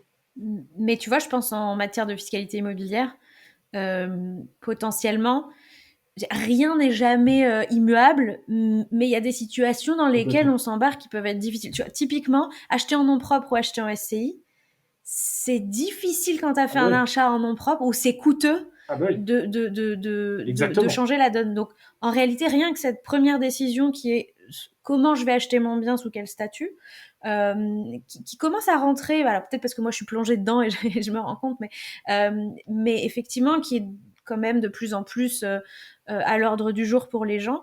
Rien que cette question de base, si malheureusement on l'a pas traitée en amont, elle est difficile à détricoter après. Et effectivement, bah, après, on s'embarque dans des situations où potentiellement on entame sérieusement sa rentabilité, la rentabilité de son investissement, parce que on a fait un mauvais choix fiscal dès le début. Mais il vaut mieux le faire quand même. C'est-à-dire que même si on n'a pas été conseillé au début, il vaut mieux le faire en cours de route pour, entre guillemets, peut-être stopper l'hémorragie et remettre les choses dans le bon sens pour être tranquille pour l'avenir. Donc c'est vrai qu'en fait, il y a plusieurs possibilités. Soit on se fait accompagner dès le début avec une vraie stratégie, ligne directrice, et c'est vraiment le top. Hein. Moi, je trouve que c'est le mieux en vérité. Et on fait un petit point régulier, etc. Soit on le fait en cours de route, on a déjà fait plein de choses, mais on va essayer de remettre tout à plat, de remettre tout dans le bon sens. Ça va coûter un peu d'argent parce que forcément, il y aura des formalités comptables à faire, Mm. il y aura des trucs à faire. Ça va coûter un peu d'argent, mais au moins, on se sécurise pour l'avenir. Je trouve les deux sont nécessaires, mais c'est vrai que moi, j'ai une préférence. J'ai fait des longues études, etc. Donc, j'ai un côté très cartésien, etc. Je trouve que c'est mieux quand même d'avoir une vraie stratégie avant de se lancer. Donc un peu comme on conseillerait, moi je l'ai fait sur ce podcast un certain nombre de fois, à des gens qui veulent se marier, de systématiquement aller voir un notaire parce que voilà il y a trop de mésinformations sur les conséquences en cas de séparation ou de décès d'un régime matrimonial. Toi tu dis avant de vous lancer dans l'investissement. Alors euh, investissement immobilier, certes, on en a parlé. J'ai envie de Globalement. dire crypto carrément à fond. Investissement en private equity aussi, quand on veut rentrer voilà. Ah non, mais en fait, dans tout, et je vais même aller plus loin, de voir un vrai professionnel, ça permet aussi de redescendre sur terre sur certains aspects. Et ça me permet de transmettre le message. Là, tu parlais de crypto-monnaie. Moi, j'ai vu passer tous les types de business, comme tu t'en doutes, au travers de mes clients, que ce soit des business en ligne ou pas en ligne, ou peu importe. Euh, là, moi, je transmets toujours ce message et je le transmettrai aussi à mon séminaire fin mars parce que c'est important pour moi, une phrase importante. L'argent facile n'existe pas. C'est-à-dire que on ne gagne pas d'argent facilement sans avoir été conseillé, sans savoir ce qu'on fait, sans maîtriser un minimum ce qu'on fait, ça n'existe pas. Euh, Ça a existé en coup de chance pour certains sur les crypto-monnaies, oui. Mais ça a été un coup de chance en vérité. C'est pas des gens qui ont calculé leur stratégie, etc. C'est un coup de chance. Et ce coup de chance-là, ben, même ceux qui l'ont fait, normalement, ils doivent se faire conseiller pour le faire fructifier également, pour l'améliorer. Bah, en fait, ça existe sur un coup de chance. Ça existe au loto, ça existe Exactement, avec les exactement, bien cryptos, sûr, ça existe aussi. Il y a des gens qui ont fait des coups incroyables sur leur résidence principale en les revendant ou en très peu de temps, ils ont fait des bien plus-values sûr. extraordinaires. Enfin voilà, donc il y a il y a des cas où effectivement les gens vont s'enrichir. Toi qui accompagnes des influenceurs, ça donne aussi beaucoup l'impression, et surtout auprès des jeunes générations, que on peut gagner de l'argent extrêmement facilement, etc. Donc, Mais c'est une erreur. C'est une erreur parce que de penser ça, c'est une erreur parce que n'oubliez pas qu'en fait, un influenceur qui regroupe une communauté, donc imaginons un influenceur qui regroupe par exemple 400 ou 500 000 mm, personnes. N'oublions pas que ça veut dire que sur 400 ou 500 000 personnes, il y en a un qui gagne de l'argent facilement. C'est l'influenceur. mm. Toutes les personnes qui le suivent ne gagnent pas d'argent facilement. Si on peut dire que c'est facile. Alors si on peut dire que c'est pas... Non mais voilà, encore une fois, ça c'est un autre C'est un sujet. autre sujet. Mais ce que je veux dire, c'est que, attention, la communauté qui entoure quelqu'un n'a pas la même activité que ce quelqu'un.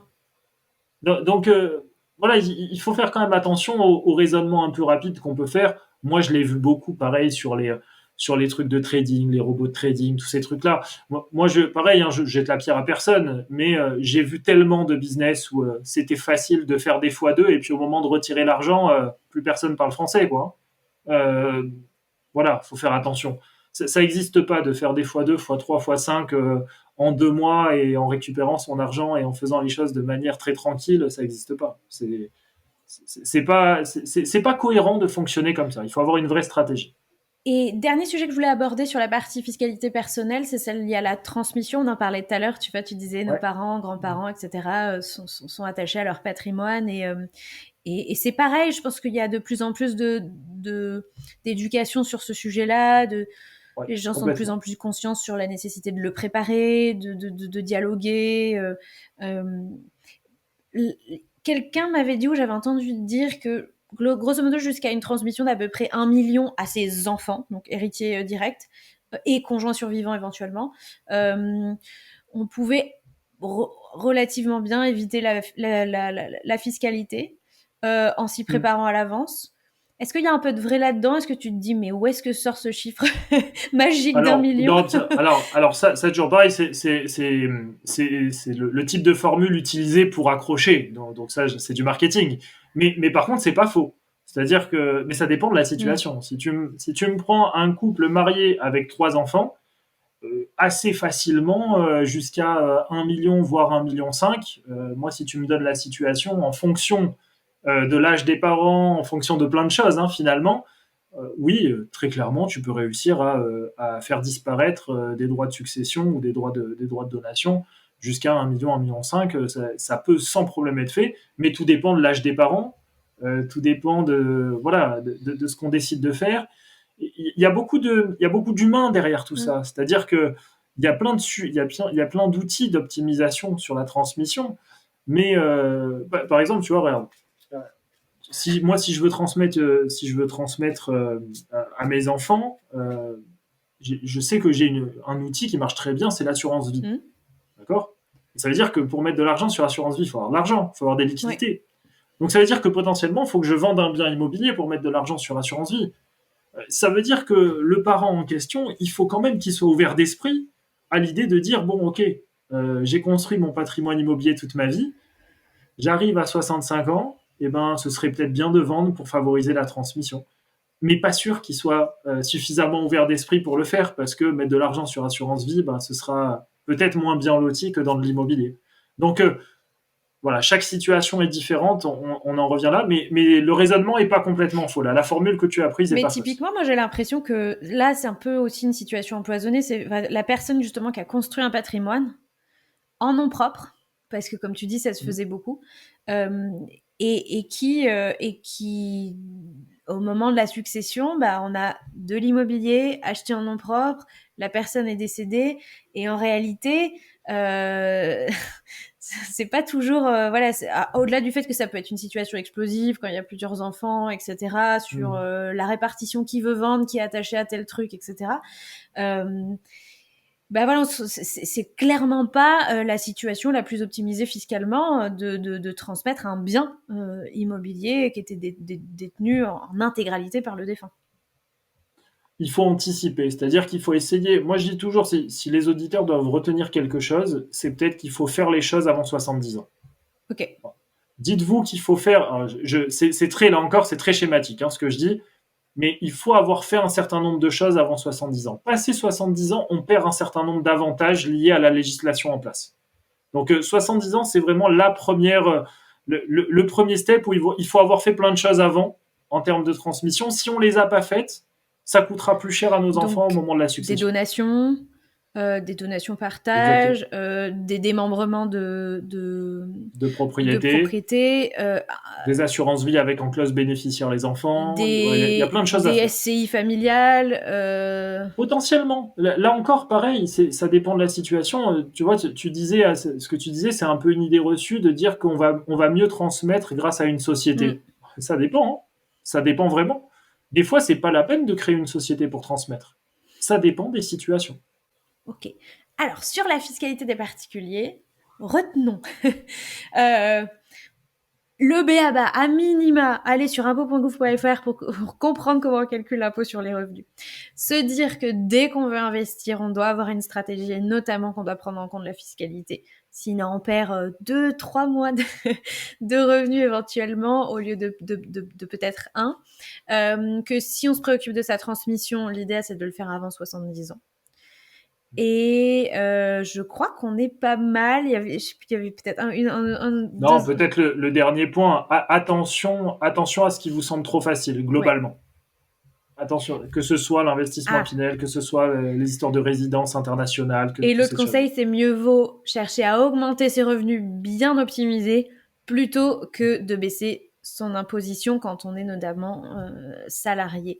Et un dernier sujet sur la fiscalité personnelle. En fait, c'est un sujet plus global et ça va me faire la transition avec la fiscalité des entreprises.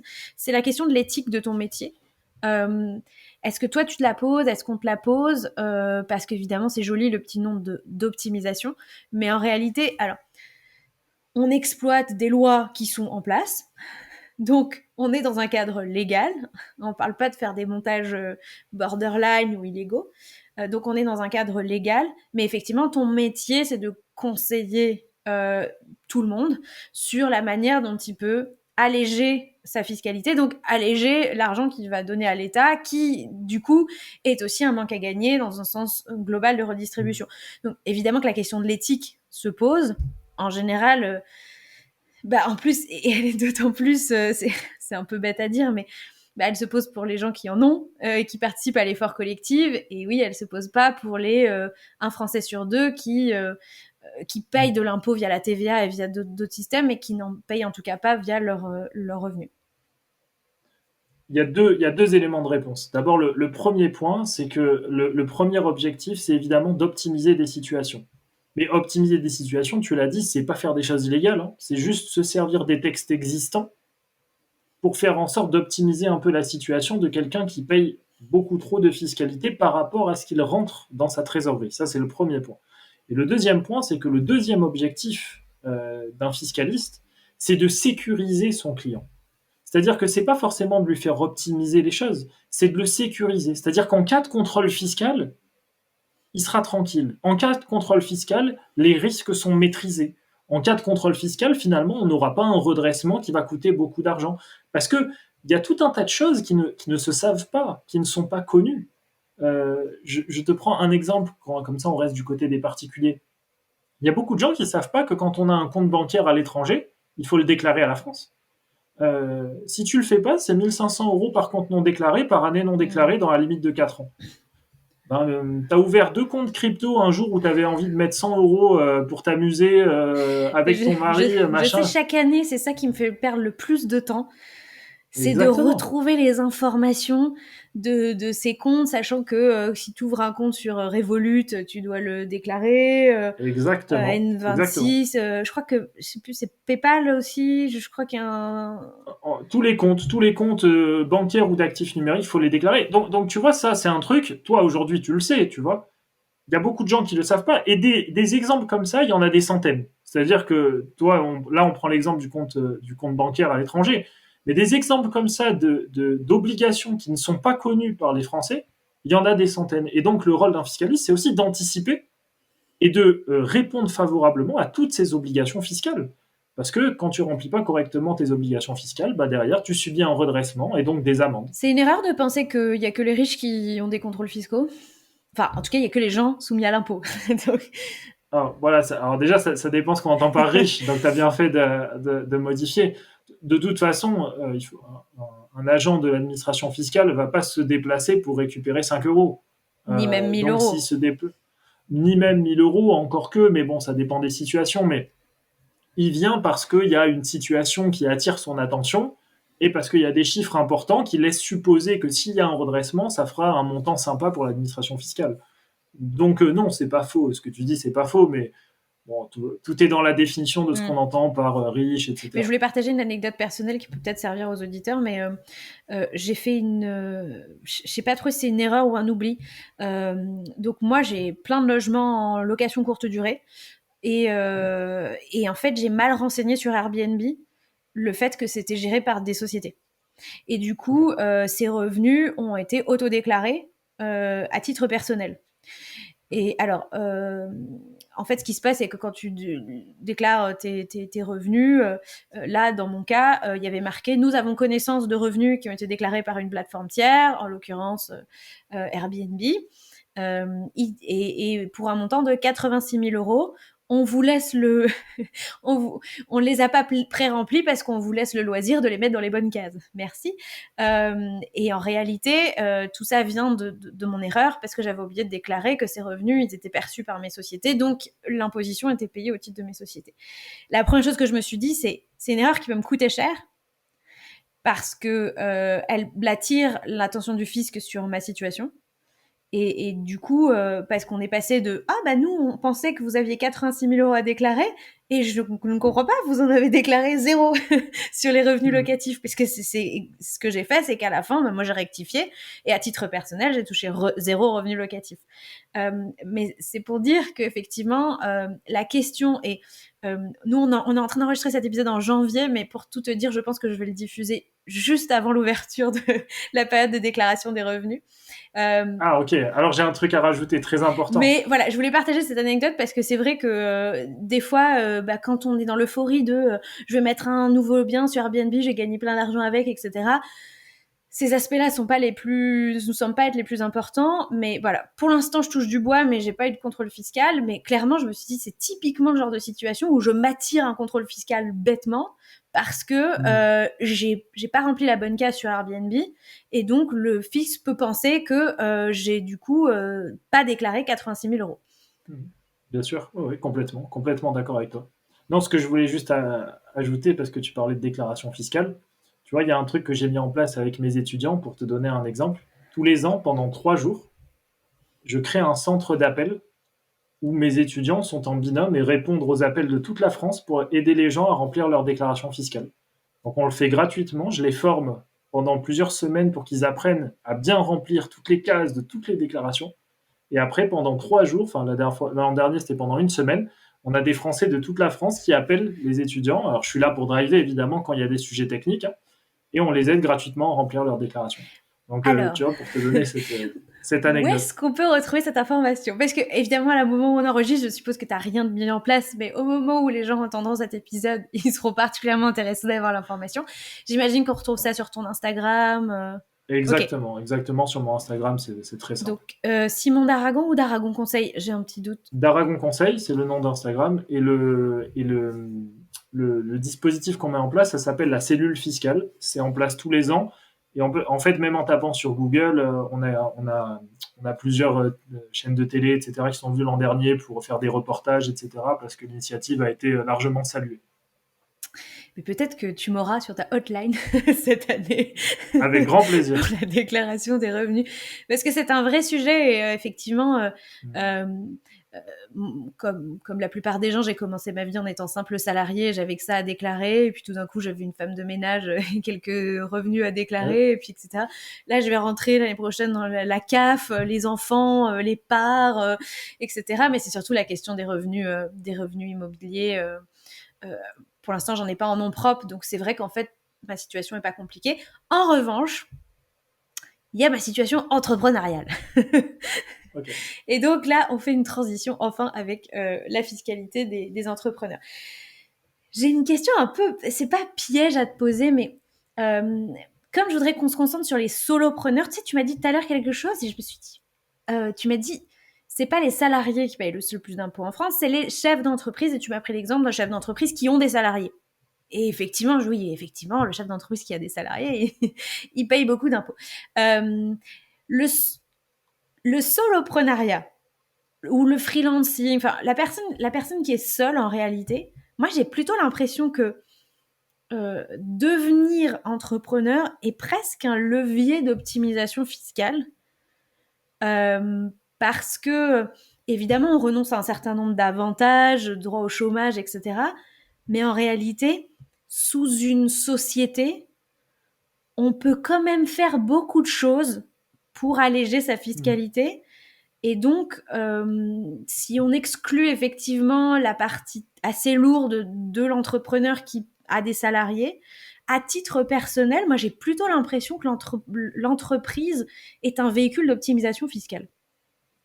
Alors, déjà, le mot solopreneur, j'avais jamais entendu. Ah. Donc, tu vois, ça m'a permis. Je sais pas si c'est un terme que tu as inventé Non, ou non, si c'est c'est pas moi assez qui l'ai courant, inventé, mais c'est assez court. Alors on parle d'accord. d'infopreneur, solopreneur, mais Ouais, ok, en d'accord. gros, c'est la personne qui est toute seule. Ouais, ouais, Ça non, va bien de sûr. l'EI, URL, SASU, dans une moindre En tout cas, mesure, ce qui est, l'auto-entreprise, parce qu'il n'y a pas vraiment beaucoup d'optimisation ouais, sur alors les micro-entrepreneurs. Mais...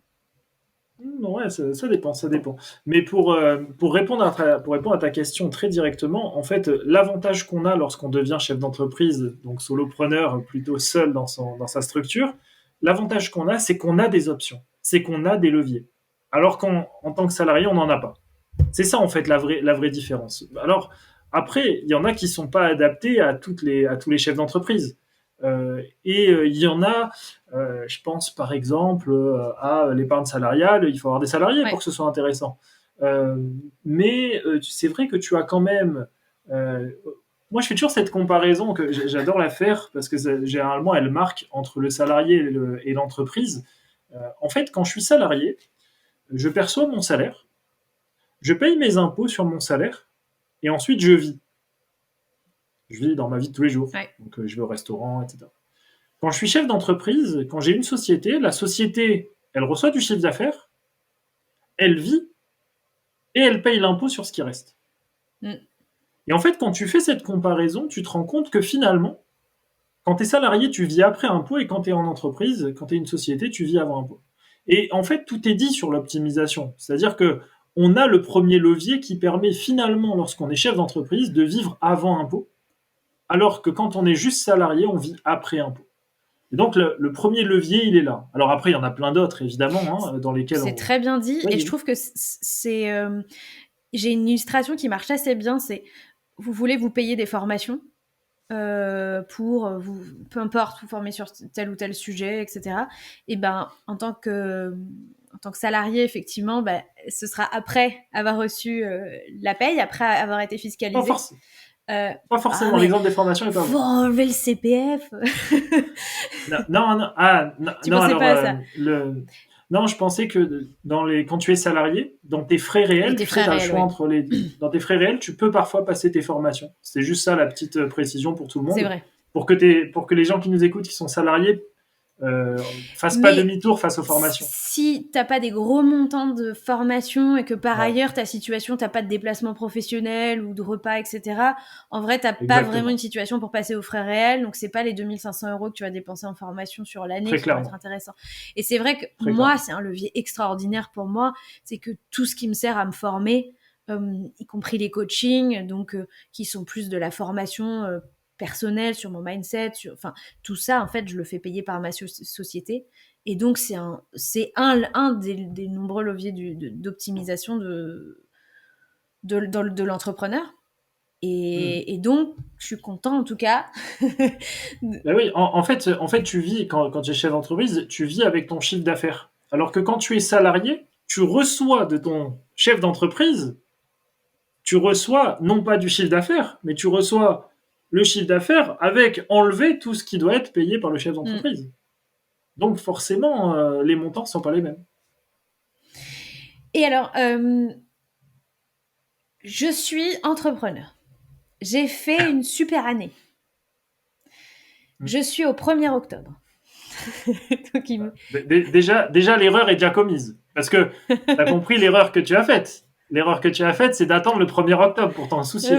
alors, je savais que tu allais me dire ça. Mais dans mon exemple, j'ai Ouais, quand ouais, même non, pris la situation où j'attends le 1er octobre. Bah, évidemment, parce que ok. si je te dis, je suis au mois de février, là, au moment où les gens écoutent cet épisode, au mois d'avril, je me soucie déjà de comment optimiser ma fin d'année parce que je sens que la trajectoire va être incroyable.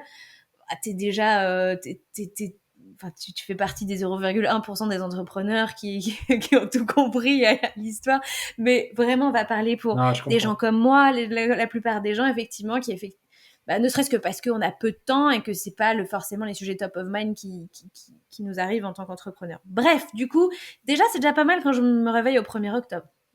Hein, tu me Oui, l'accorderas quand même. oui, complètement. Complètement. Et j'en ai même, c'est le 15 décembre, hein, Voilà. donc complètement. Donc, je suis entrepreneur. Je fais une belle année déjà, et je sens que je vais bien finir l'année.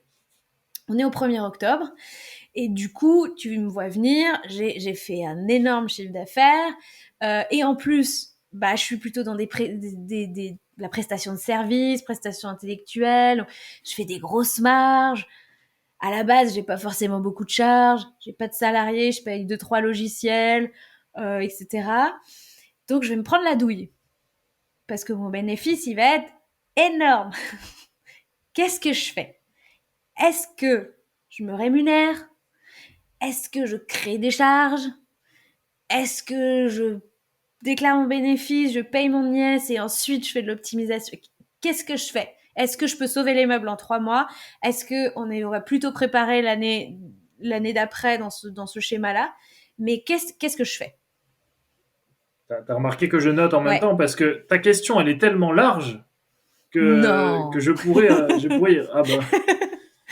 Non, alors déjà, bon, au risque de te décevoir et de décevoir les auditeurs, avant de répondre, je vais quand même préciser qu'en fait, il n'y a pas de réponse unique, c'est impossible. Oui. C'est-à-dire que, en fonction de la situation de chacun, les choses peuvent évoluer. Bon, déjà, je vais prendre un des trucs que je vais dégager du raisonnement, c'est l'histoire de faire des charges. Ok. J'aimerais qu'on fasse un point là-dessus parce que quand même, c'est quand même important. Imaginons que tu as 100 de résultats. Ouais. D'accord? Si tu payes ton impôt De sur les résultat, sociétés, pas de de CA. résultats, Okay. Le résultat après okay. Pour les auditeurs, le résultat, ouais.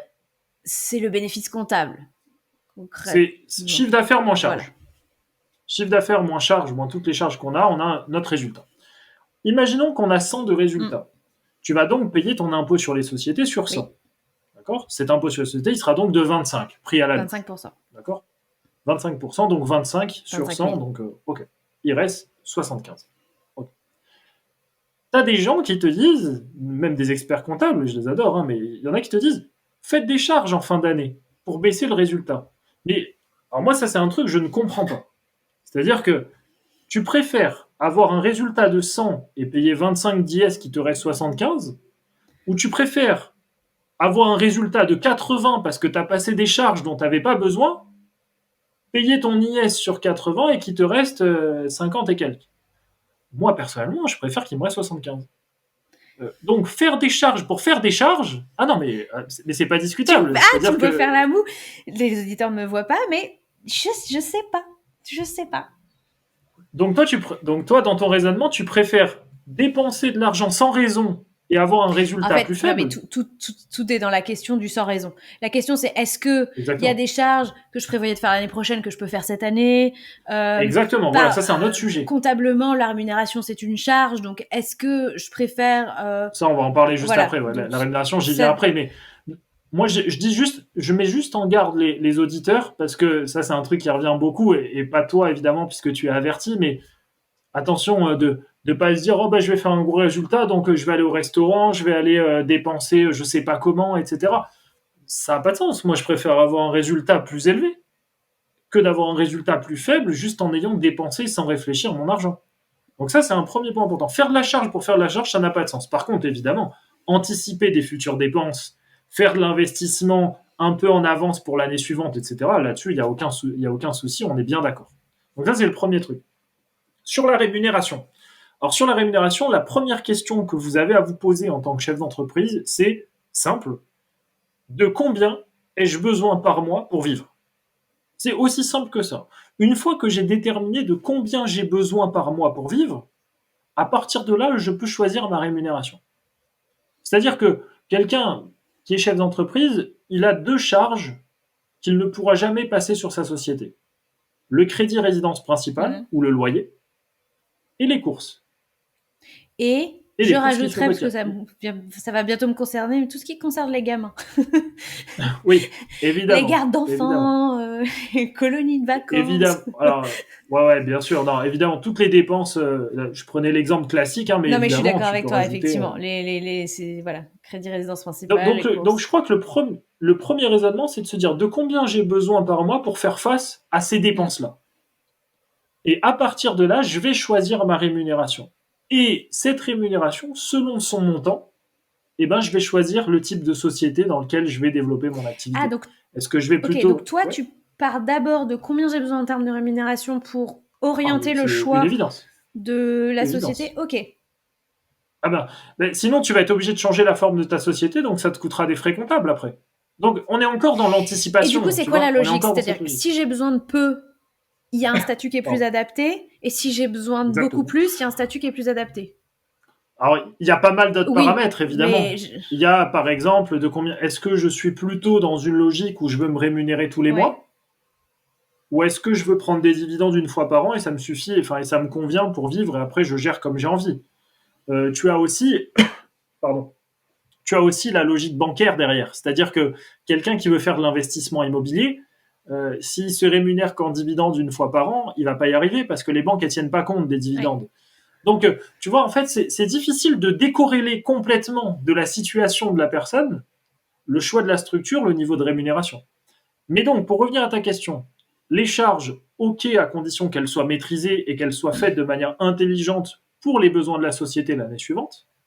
La rémunération, oui, mais ça dépend du type de société. Par exemple, en EURL, une rémunération coûtera moins cher que du dividende. Oui. Donc, lorsque je suis en EURL, plutôt faire de la rémunération, lorsque je suis en SAS, plutôt faire du dividende pour compléter mes rémunérations habituelles. Et le troisième point que tu me disais, est-ce que je me sers du résultat de ma société pour faire de l'investissement? Là, on arrive sur le grand sujet que tout le monde évoque La tarte à la sur les crème. différents réseaux sociaux, que tout le monde veut devenir spécialiste de ça sans comprendre forcément les enjeux qu'il y a derrière, c'est La est-ce que je crée une société holding? holding. Voilà, est-ce que je crée une société holding pour faire fructifier l'ensemble de mon Ouais. patrimoine? Et ah bah tu peux pas t'arrêter là. Est-ce que je crée une Ah oui. société holding, Simon, pour faire fructifier l'ensemble de mon patrimoine? Alors, je vais évacuer deux, trois. Je peux pas évidemment traiter le Non, cas non, non, en quelques évidemment. minutes, mais par contre, je vais dire deux choses importantes si tu m'autorises. La première chose Alors, importante que je, je veux dire, c'est ouais, que, ouais, est-ce que tu peux réexpliquer? Je suis sûre que tout le monde n'est quand même pas familier avec le concept de holding. ouais, On va dire que c'est le montage de base tarte à la crème pour optimiser des flux d'argent qui passeraient d'une société à une autre.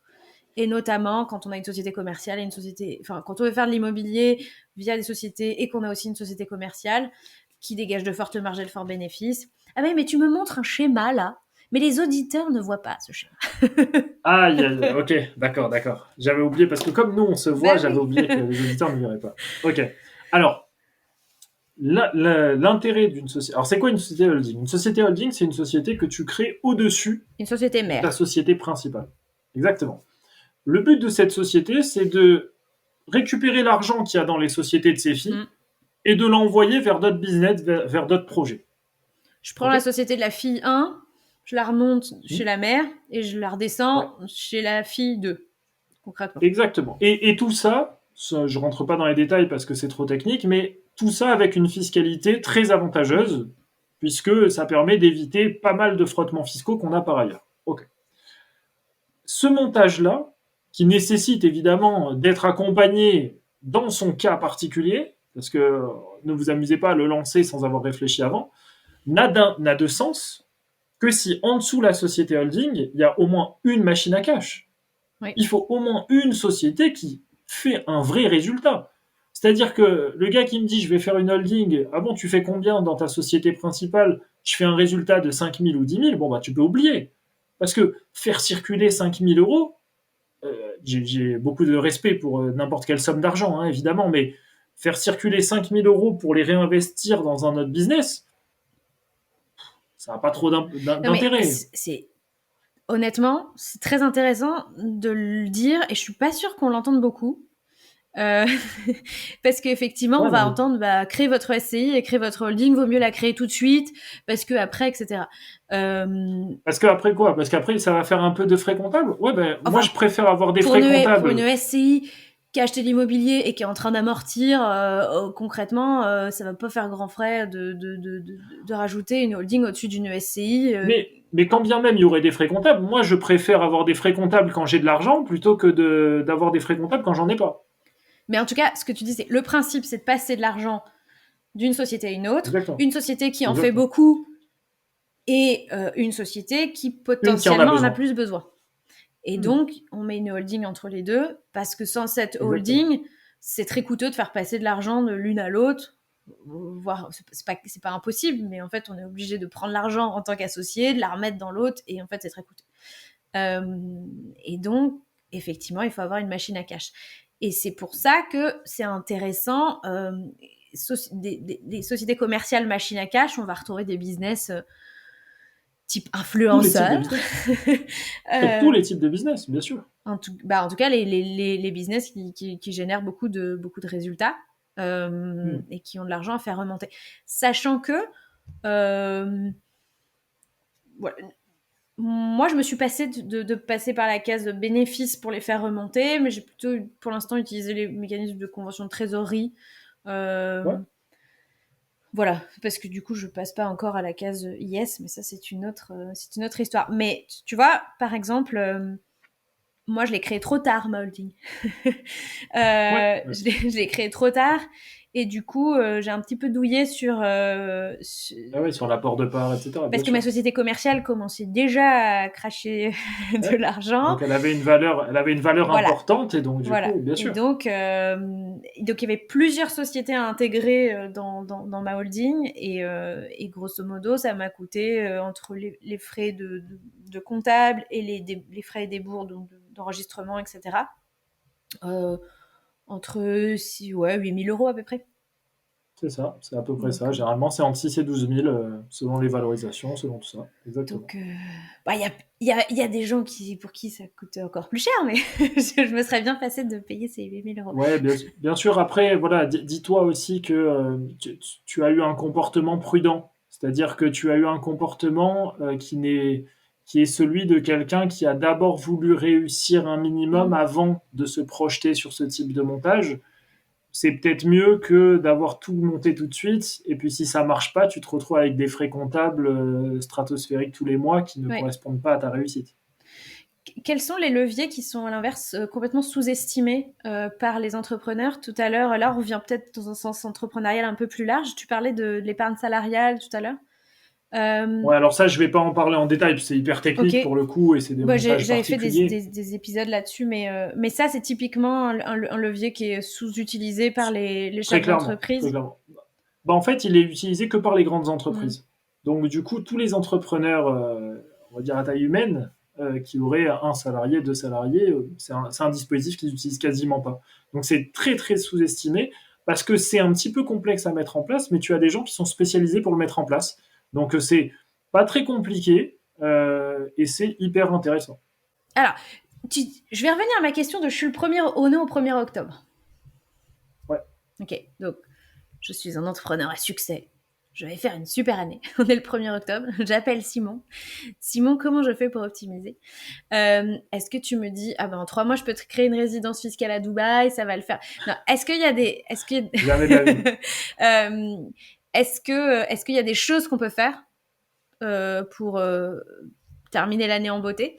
Sans avoir une situation concrète, en fait, c'est très compliqué. Et ça aurait pas trop de sens, si tu veux, pour les auditeurs. Il faudrait que je te pose des questions hyper perso, en fait, sur ton business, sur ce que tu veux projeter l'an prochain. C'est en fonction vraiment de la situation de chacun qu'on va trouver des sources d'optimisation. Qu'on soit bien d'accord, hein, en 3 mois, on va pas faire des miracles de folie. Mais encore une fois, j'ai envie de dire, on a un impôt sur les sociétés qui est à 25%, au lieu de 33 il y a quelques années. Euh, et ben, si on fait un super bénéfice, tant mieux. Tant mieux. C'est ce qui va nous permettre aussi d'alimenter potentiellement notre société holding et de faire d'autres projets. Alors, Euh, si tu me dis la fiscalité d'entreprise, elle est moins importante qu'avant, Et je sais pas comment c'est 25 par rapport à nos pays voisins, mais c'est peut-être un petit peu. C'est très bien. Voilà. Et ben, c'est très bien. Et alors, C'est la moyenne. comment. Qu'est-ce qui pousse les gens à partir?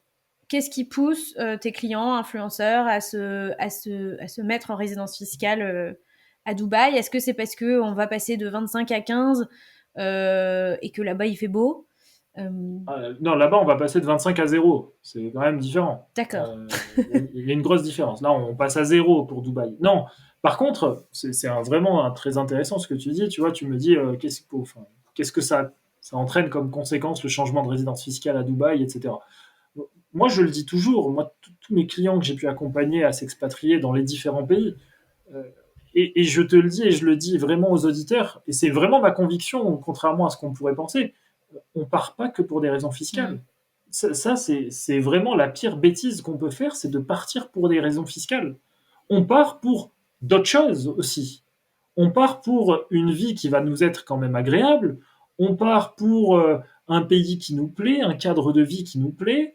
Euh, on part pas que pour des raisons fiscales. Il faut pas le penser comme ça parce que c'est le meilleur moyen d'être malheureux. Et au fond, même si on parle de fiscalité depuis tout à l'heure, et tu seras bien d'accord avec moi, le but du jeu quand même, le but du jeu, c'est d'avoir un business qui fonctionne, certes, mais c'est surtout de se sentir bien dans son business et dans sa vie. Donc il n'y a pas que la fiscalité dans la vie. Euh, Si tu savais le nombre, je vais te dire le nombre, peut-être qu'à Dubaï, j'ai dû peut-être aider une vingtaine ou une trentaine de personnes à faire le changement de résidence fiscale, tout leur expliquer, etc. Euh, J'en ai plus d'un sur deux qui sont revenus au bout d'un an. Mm.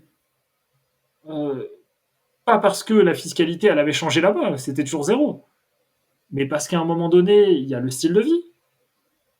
On est loin des parents, des frères et sœurs, on est loin des copains. Sur place, les dépenses, c'est pas les mêmes qu'en France, Non. hein. Il faut avancer un an de loyer tout de suite. Quand tu mets les enfants à la crèche ou à l'école, c'est pas les mêmes Mm. montants. On n'a plus la sécurité sociale française, donc il faut se couvrir là-bas, ça coûte très cher, etc., etc. Et puis on est loin de sa patrie d'une certaine manière quand on a grandi en France, Si etc. on prend l'exemple de Dubaï, la contrepartie, c'est combien de mois de résidence? Il faut y être combien de... Ça, pareil, très mauvais raisonnement de partir sur cette histoire de passer plus de 6 mois. C'est un mauvais raisonnement. C'est un des critères parmi tant d'autres. Ça, c'est le truc qu'on lit sur Internet. Tu Ouais. vois, par exemple, on te dit souvent, si tu passes plus de 6 mois à l'étranger, c'est bon, tu auras ta résidence fiscale. Non, ça ne marche pas du tout comme ça, en vérité. En vérité, il y a plusieurs critères. Et le critère fondamental, le premier critère avant l'histoire des 6 mois, moi, c'est la première question que je pose, hein. Est-ce que vous êtes célibataire, marié ou pacsé? Parce que si vous êtes marié au pacsé, si une personne elle est mariée au pacsé, elle peut aller passer 11 mois sur 12 à Dubaï. Si elle a sa femme et ses enfants en France, elle restera résidente fiscale française. Qu'on soit bien d'accord. Oui, il faut bouger, il Donc, faut que toute la famille... donc il faut que toute la famille ouais. démarre. Exactement. Donc attention de ne pas pareil faire des confusions. L'histoire des 183 jours, c'est un critère parmi d'autres. Si je suis célibataire sans enfant, oui c'est vrai, il faut que je passe plus de 6 mois par an là-bas pour avoir ma résidence fiscale. Mais si je suis célibataire sans enfant. Ce qui est une des contraintes, enfin, tu vois, ce qui renforce ce que tu dis, c'est-à-dire, est-ce que je vais être heureux à passer 6 mois de l'année dans ce pays-là? C'est Chacun c'est est ni libre, six hein. mois en Chacun est libre, hein, France mais et ni 6 mois à voyager ou aller ailleurs. Il faut que je les passe dans ce pays-là. en fait, vraiment, il n'y a pas que la fiscalité. C'est-à-dire que si ça répond à une envie, à un schéma de vie qui est cohérent, etc., ok, on le fait, je comprends. Par contre, de se dire je pars à Dubaï pour pas payer de fiscalité, franchement, moi je trouve que c'est la pire des bêtises. Parce que il n'y a pas que la fiscalité dans la vie. Est-ce que tu as reçu des entrepreneurs qui avaient des vraies situations un peu, tu vois, c'est pas compliqué, mais c'est-à-dire qu'ils avaient vraiment fait des bêtises qui leur coûtaient très cher au moment où ils sont venus te voir? Ah ben, l'exemple classique, ça j'en ai plein, hein, évidemment, je donnerai Non, jamais de non. nom, mais l'exemple classique, c'est celui qui pense qu'il a sa résidence fiscale dans un pays, euh, qu'il a créé sa société là-bas, qui ne paye pas d'impôt sur la société là-bas parce qu'il est persuadé d'être résident fiscal là-bas. En fait, il est toujours résident fiscal français, donc normalement, ses impôts, il devrait tous les payer en France. Donc, Et ça fait 2 ans que et ça ça fait dure. 2 ans qu'ils déclarent pas ses impôts en France, du coup. Qu'il déclarerait en France et que du coup, il ne paye pas d'impôts en France. S'il est redressé, demain, c'est badaboum, il y a tout qui s'effondre, hein. Ok. parce que tu auras l'impôt sur les sociétés ou l'impôt sur le revenu à payer en France, les intérêts de retard de 0,20% par mois de retard, une majoration de 40 ou 80% selon la situation. Là, tu prends le coup de bambou. Hein. Toi, tu accompagnes tes clients, j'imagine, dans leur contrôle, redressement fiscal. Et Oui, bien sûr. avant que ça en arrive là, justement, ces clients-là dont tu parles qui arrivent chez toi, tu fais des régularisations de situation? Ah oui, complètement. Bah, en fait, le but du jeu, c'est de sécuriser au maximum les gens. Moi, je dis toujours, l'optimisation, c'est le point d'équilibre entre, enfin, comment dire, ce qu'on doit rechercher, c'est le juste équilibre, pardon, entre l'optimisation de sa situation et dormir tranquille. C'est ça qu'il faut trouver. C'est-à-dire que avoir zéro de fiscalité, mais trembler dès qu'on reçoit un courrier recommandé, ça sert à quoi concrètement? À rien. Donc, il faut trouver ce juste équilibre. J'optimise un peu ma situation, mais je dors tranquille. Donc, oui, quand quelqu'un vient nous voir, moi, quand quelqu'un vient me voir, je lui explique que pour moi, c'est ça l'intérêt, le point d'équilibre, pour moi, il est là. C'est ça qui est intéressant. C'est optimiser, mais en étant Et il tranquille. y a une question qui me vient, c'est qu'il y a quand même un travail d'investigation que tu dois faire avec tes clients parce que c'est pas qu'ils veulent te cacher des choses, c'est qu'en fait, ils n'ont pas conscience que certains critères sont importants dans leur situation. Exactement. Et donc, toi, tu as quand même un travail d'enquête où est-ce que tu as déjà utilisé tel service? Est-ce que tu as déjà touché, là, par exemple, je pense aux sportifs, est-ce que tu as déjà touché de l'argent en cash? Et est-ce qu'il t'est déjà arrivé de faire de ce type de deal, etc. Et donc, tu dois rechercher la personne, ah bah oui, c'est vrai, je l'ai fait, etc. Et donc, c'est toi qui dois reconstituer le puzzle de ce qui a été bien déclaré, pas bien déclaré, et ensuite comment c'est l'expérience qui permet d'anticiper tout ça, en fait. L'expérience, au fur et à mesure, te fait poser les bonnes questions et orienter les différentes réponses qu'on peut te donner.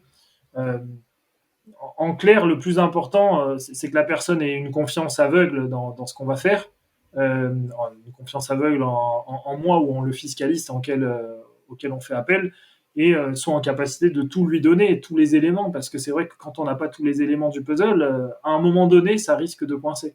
Donc ça m'est déjà arrivé, hein, ça m'est déjà arrivé que j'apprenne plus tard des trucs dont on n'avait pas informé. Bah, c'est toujours regrettable parce que ça peut mettre en péril toute une stratégie globale qui a été pensée. Et tu conseilles à quel moment pour un entrepreneur d'avoir une relation suivie avec un fiscaliste? Concrètement, il y a... Même principe. Même principe. En fait, il faut dès le départ avoir une super ligne directrice stratégie. Ça veut pas dire que, encore une fois, ça veut pas dire qu'on a besoin d'être accompagné au quotidien. Hein. Ça peut être juste un one-shot au début de l'activité pour faire un petit point d'ensemble global, anticiper un certain nombre de choses. Et puis après, moi, ça m'arrive souvent. Je vois un entrepreneur, il revient me voir 2 ans après. Il n'a pas besoin tous les jours. Hein. Il a besoin peut-être une fois par an, ou une fois tous les 2 ans, ou 2 fois par an. Ça dépend du style de business. Ok, donc il n'y a pas... Enfin, tu vois, pas besoin d'attendre un sujet précis. Parce que tu vois, moi, je me repose beaucoup sur mon comptable et plus j'avance et plus je me rends compte que c'est peut-être pas forcément... Tu vois, à un moment donné, je me dis peut-être que sur certains sujets, il y a besoin de passer le step supérieur sur le conseil, peut-être de formaliser certaines choses. Et je vois, par exemple, c'est vrai que les comptables t'envoient des emails pour te dire bah, cette année, déclarer ça dans telle case, etc. Mais c'est vrai que en fonction de la complexité de ta situation, on n'est pas au niveau où un fiscaliste va vraiment t'aider à bien remplir ta déclaration et optimiser tes revenus. En même temps, on va pas leur jeter la pierre. Ah bah ils sont là pour tenir la comptabilité et ils sont pas là. Alors même si certains le font très bien aujourd'hui, mais leur rôle principal à la base, c'est pas forcément de t'apporter le conseil pour l'optimisation, etc. C'est surtout de s'assurer que ta situation comptable est clean. Donc on va pas leur jeter la pierre. Il faut déjà qu'ils fassent nickel leur boulot en lien avec la comptabilité, c'est déjà super. Et ensuite, évidemment, en fonction de ton profil, bah, passer le step supérieur, voir s'il y a des choses, en fait, faire appel à quelqu'un qui n'est là que pour penser finalement tu vois, aux options qui existent. Et toi, dans tes accompagnements, tu réponds à un besoin qu'on vient t'amener ou ça t'arrive aussi, je gère le dossier de cette personne-là et donc régulièrement, tu sais, c'est un peu le rêve de tout le monde. Je rêve que quelqu'un m'appelle en me disant Ça, ça fait 3 heures que je suis penchée sur ton dossier, Delphine, et j'ai 2-3 petites pistes d'optimisation dont on pourrait discuter. Est-ce que tu as un peu de temps à m'accorder? En réalité, est-ce que ça se fait comme ça, ou alors ça se fait comme ça quand les clients payent très cher? Et la plupart du temps, ça reste, ils viennent te voir avec un besoin et tu y réponds, ils viennent te voir avec des questions et tu y réponds. Alors là, il y a tous les cas de figure. Soit il y a des questions précises, soit il y a besoin d'avoir une vision d'ensemble. C'est-à-dire, voilà ma situation, est-ce que vous voyez des choses qui vous semblent à améliorer, qui vous semblent, etc. Donc ça, c'est un travail intéressant parce qu'il n'y a pas forcément de problème, mais on réfléchit à ce qui est faisable. Et trois, évidemment, ceux qui sont, comme tu disais, le plus suivis, essayer d'y penser avant même que ça arrive. Mais, mais c'est toujours délicat parce que c'est du temps, ça veut dire une maîtrise parfaite du dossier, Ouais. ça veut dire une entente parfaite avec l'expert comptable aussi, ce qui n'est pas toujours le cas. Même si la plupart du temps ça se passe très Parce bien. que du coup, Donc, toi, tu travailles avec les experts comptables aussi pour faire de ah la oui, remontée de complètement, données. bien sûr, on échange régulièrement. Moi, souvent les personnes que je peux accompagner, au bout de, je sais pas, au bout de une ou deux fois qu'on s'est vu, si jamais il y a un accompagnement sur la durée, sur l'année, etc. Moi, régulièrement, je leur dis, ce serait bien qu'on fasse une petite mise en relation et un petit call avec l'expert comptable, histoire que voilà, qu'on essaie de manière collective d'améliorer les choses. Voilà. Ok, parfait. Eh ben écoute, on arrive à la fin de notre entretien. Ouais, 1h50 qui sont passées vite. Non, peut-être pas 1h50, un peu moins quand 1h40. même. Non, mais écoute, j'avais plein de questions à te poser. J'ai pas voulu rentrer trop dans la technicité, un petit peu plus sur les entrepreneurs, et encore, quoique, à mon avis, pour les entrepreneurs qui nous écoutent, il y a quand même, voilà, on est quand même pas allé dans le high level de la fiscalité d'entreprise. Mon but, c'était vraiment de donner envie aux gens de s'y intéresser, de consulter un professionnel. Voilà, je le dis. Je le dis pour les notaires, je le dis pour les CGP, je le dis pour... maintenant, je le dirais pour les avocats fiscalistes. Tu n'es pas avocat fiscaliste, tu es docteur en droit fiscal, tu me l'as déjà dit. Mais en tout cas, tu es fiscaliste, voilà, de métier. Et voilà, j'espère que ça vous a donné envie. Moi, clairement, je sais qu'on va se revoir, parce que j'ai hâte de voir en cours à Lille. Tu... Allez, j'en parle quand même parce qu'en fonction de la date de diffusion, et j'en parlerai peut-être sur mes réseaux, tu as un grand séminaire en fin mars Exactement, en à Lille fiscalité. en fiscalité. Exactement. Donc voilà, si on est avant le 25 mars et qu'il reste des places et que ça vous intéresse, voilà, c'est entre guillemets une grande messe de la fiscalité. Donc vous avez parlé de quoi? De fiscalité immobilière, beaucoup? Le programme est secret, mais ce sera accessible à tous et il y aura des sources d'optimisation pour tout le monde, j'ai envie de D'accord. dire. Donc voilà, non, ça va être une super journée. C'est le plus grand séminaire de fiscalité qu'il y a jamais eu, donc ça va être.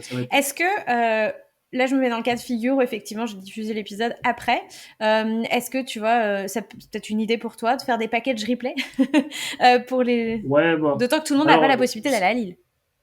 oui, alors ça, je t'avoue que pour l'instant, on n'y a pas du tout pensé. Moi, je suis pas un vendeur Ouais. sur les réseaux et tout ça, tu vois, c'est pas mon métier. Donc, je fais tout ça par pur plaisir. Donc, le séminaire, je sais même pas s'il va être enregistré en entier ou pas. Je sais même pas tout ça pour l'instant. Mais si c'est le cas, évidemment, je te communiquerai Ok. les Bon, éléments. bah, je te soumets l'idée en tout cas.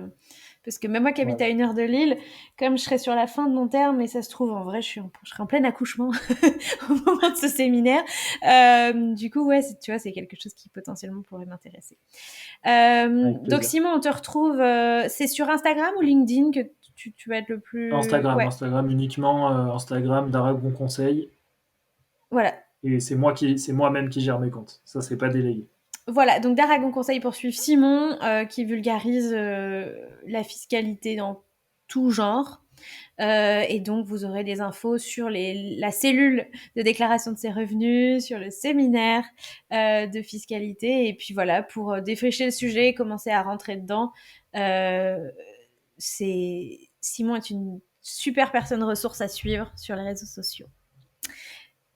Merci beaucoup. Merci Simon de m'avoir Merci à accordé toi. tout ce temps et d'avoir clarifié tous ces sujets-là.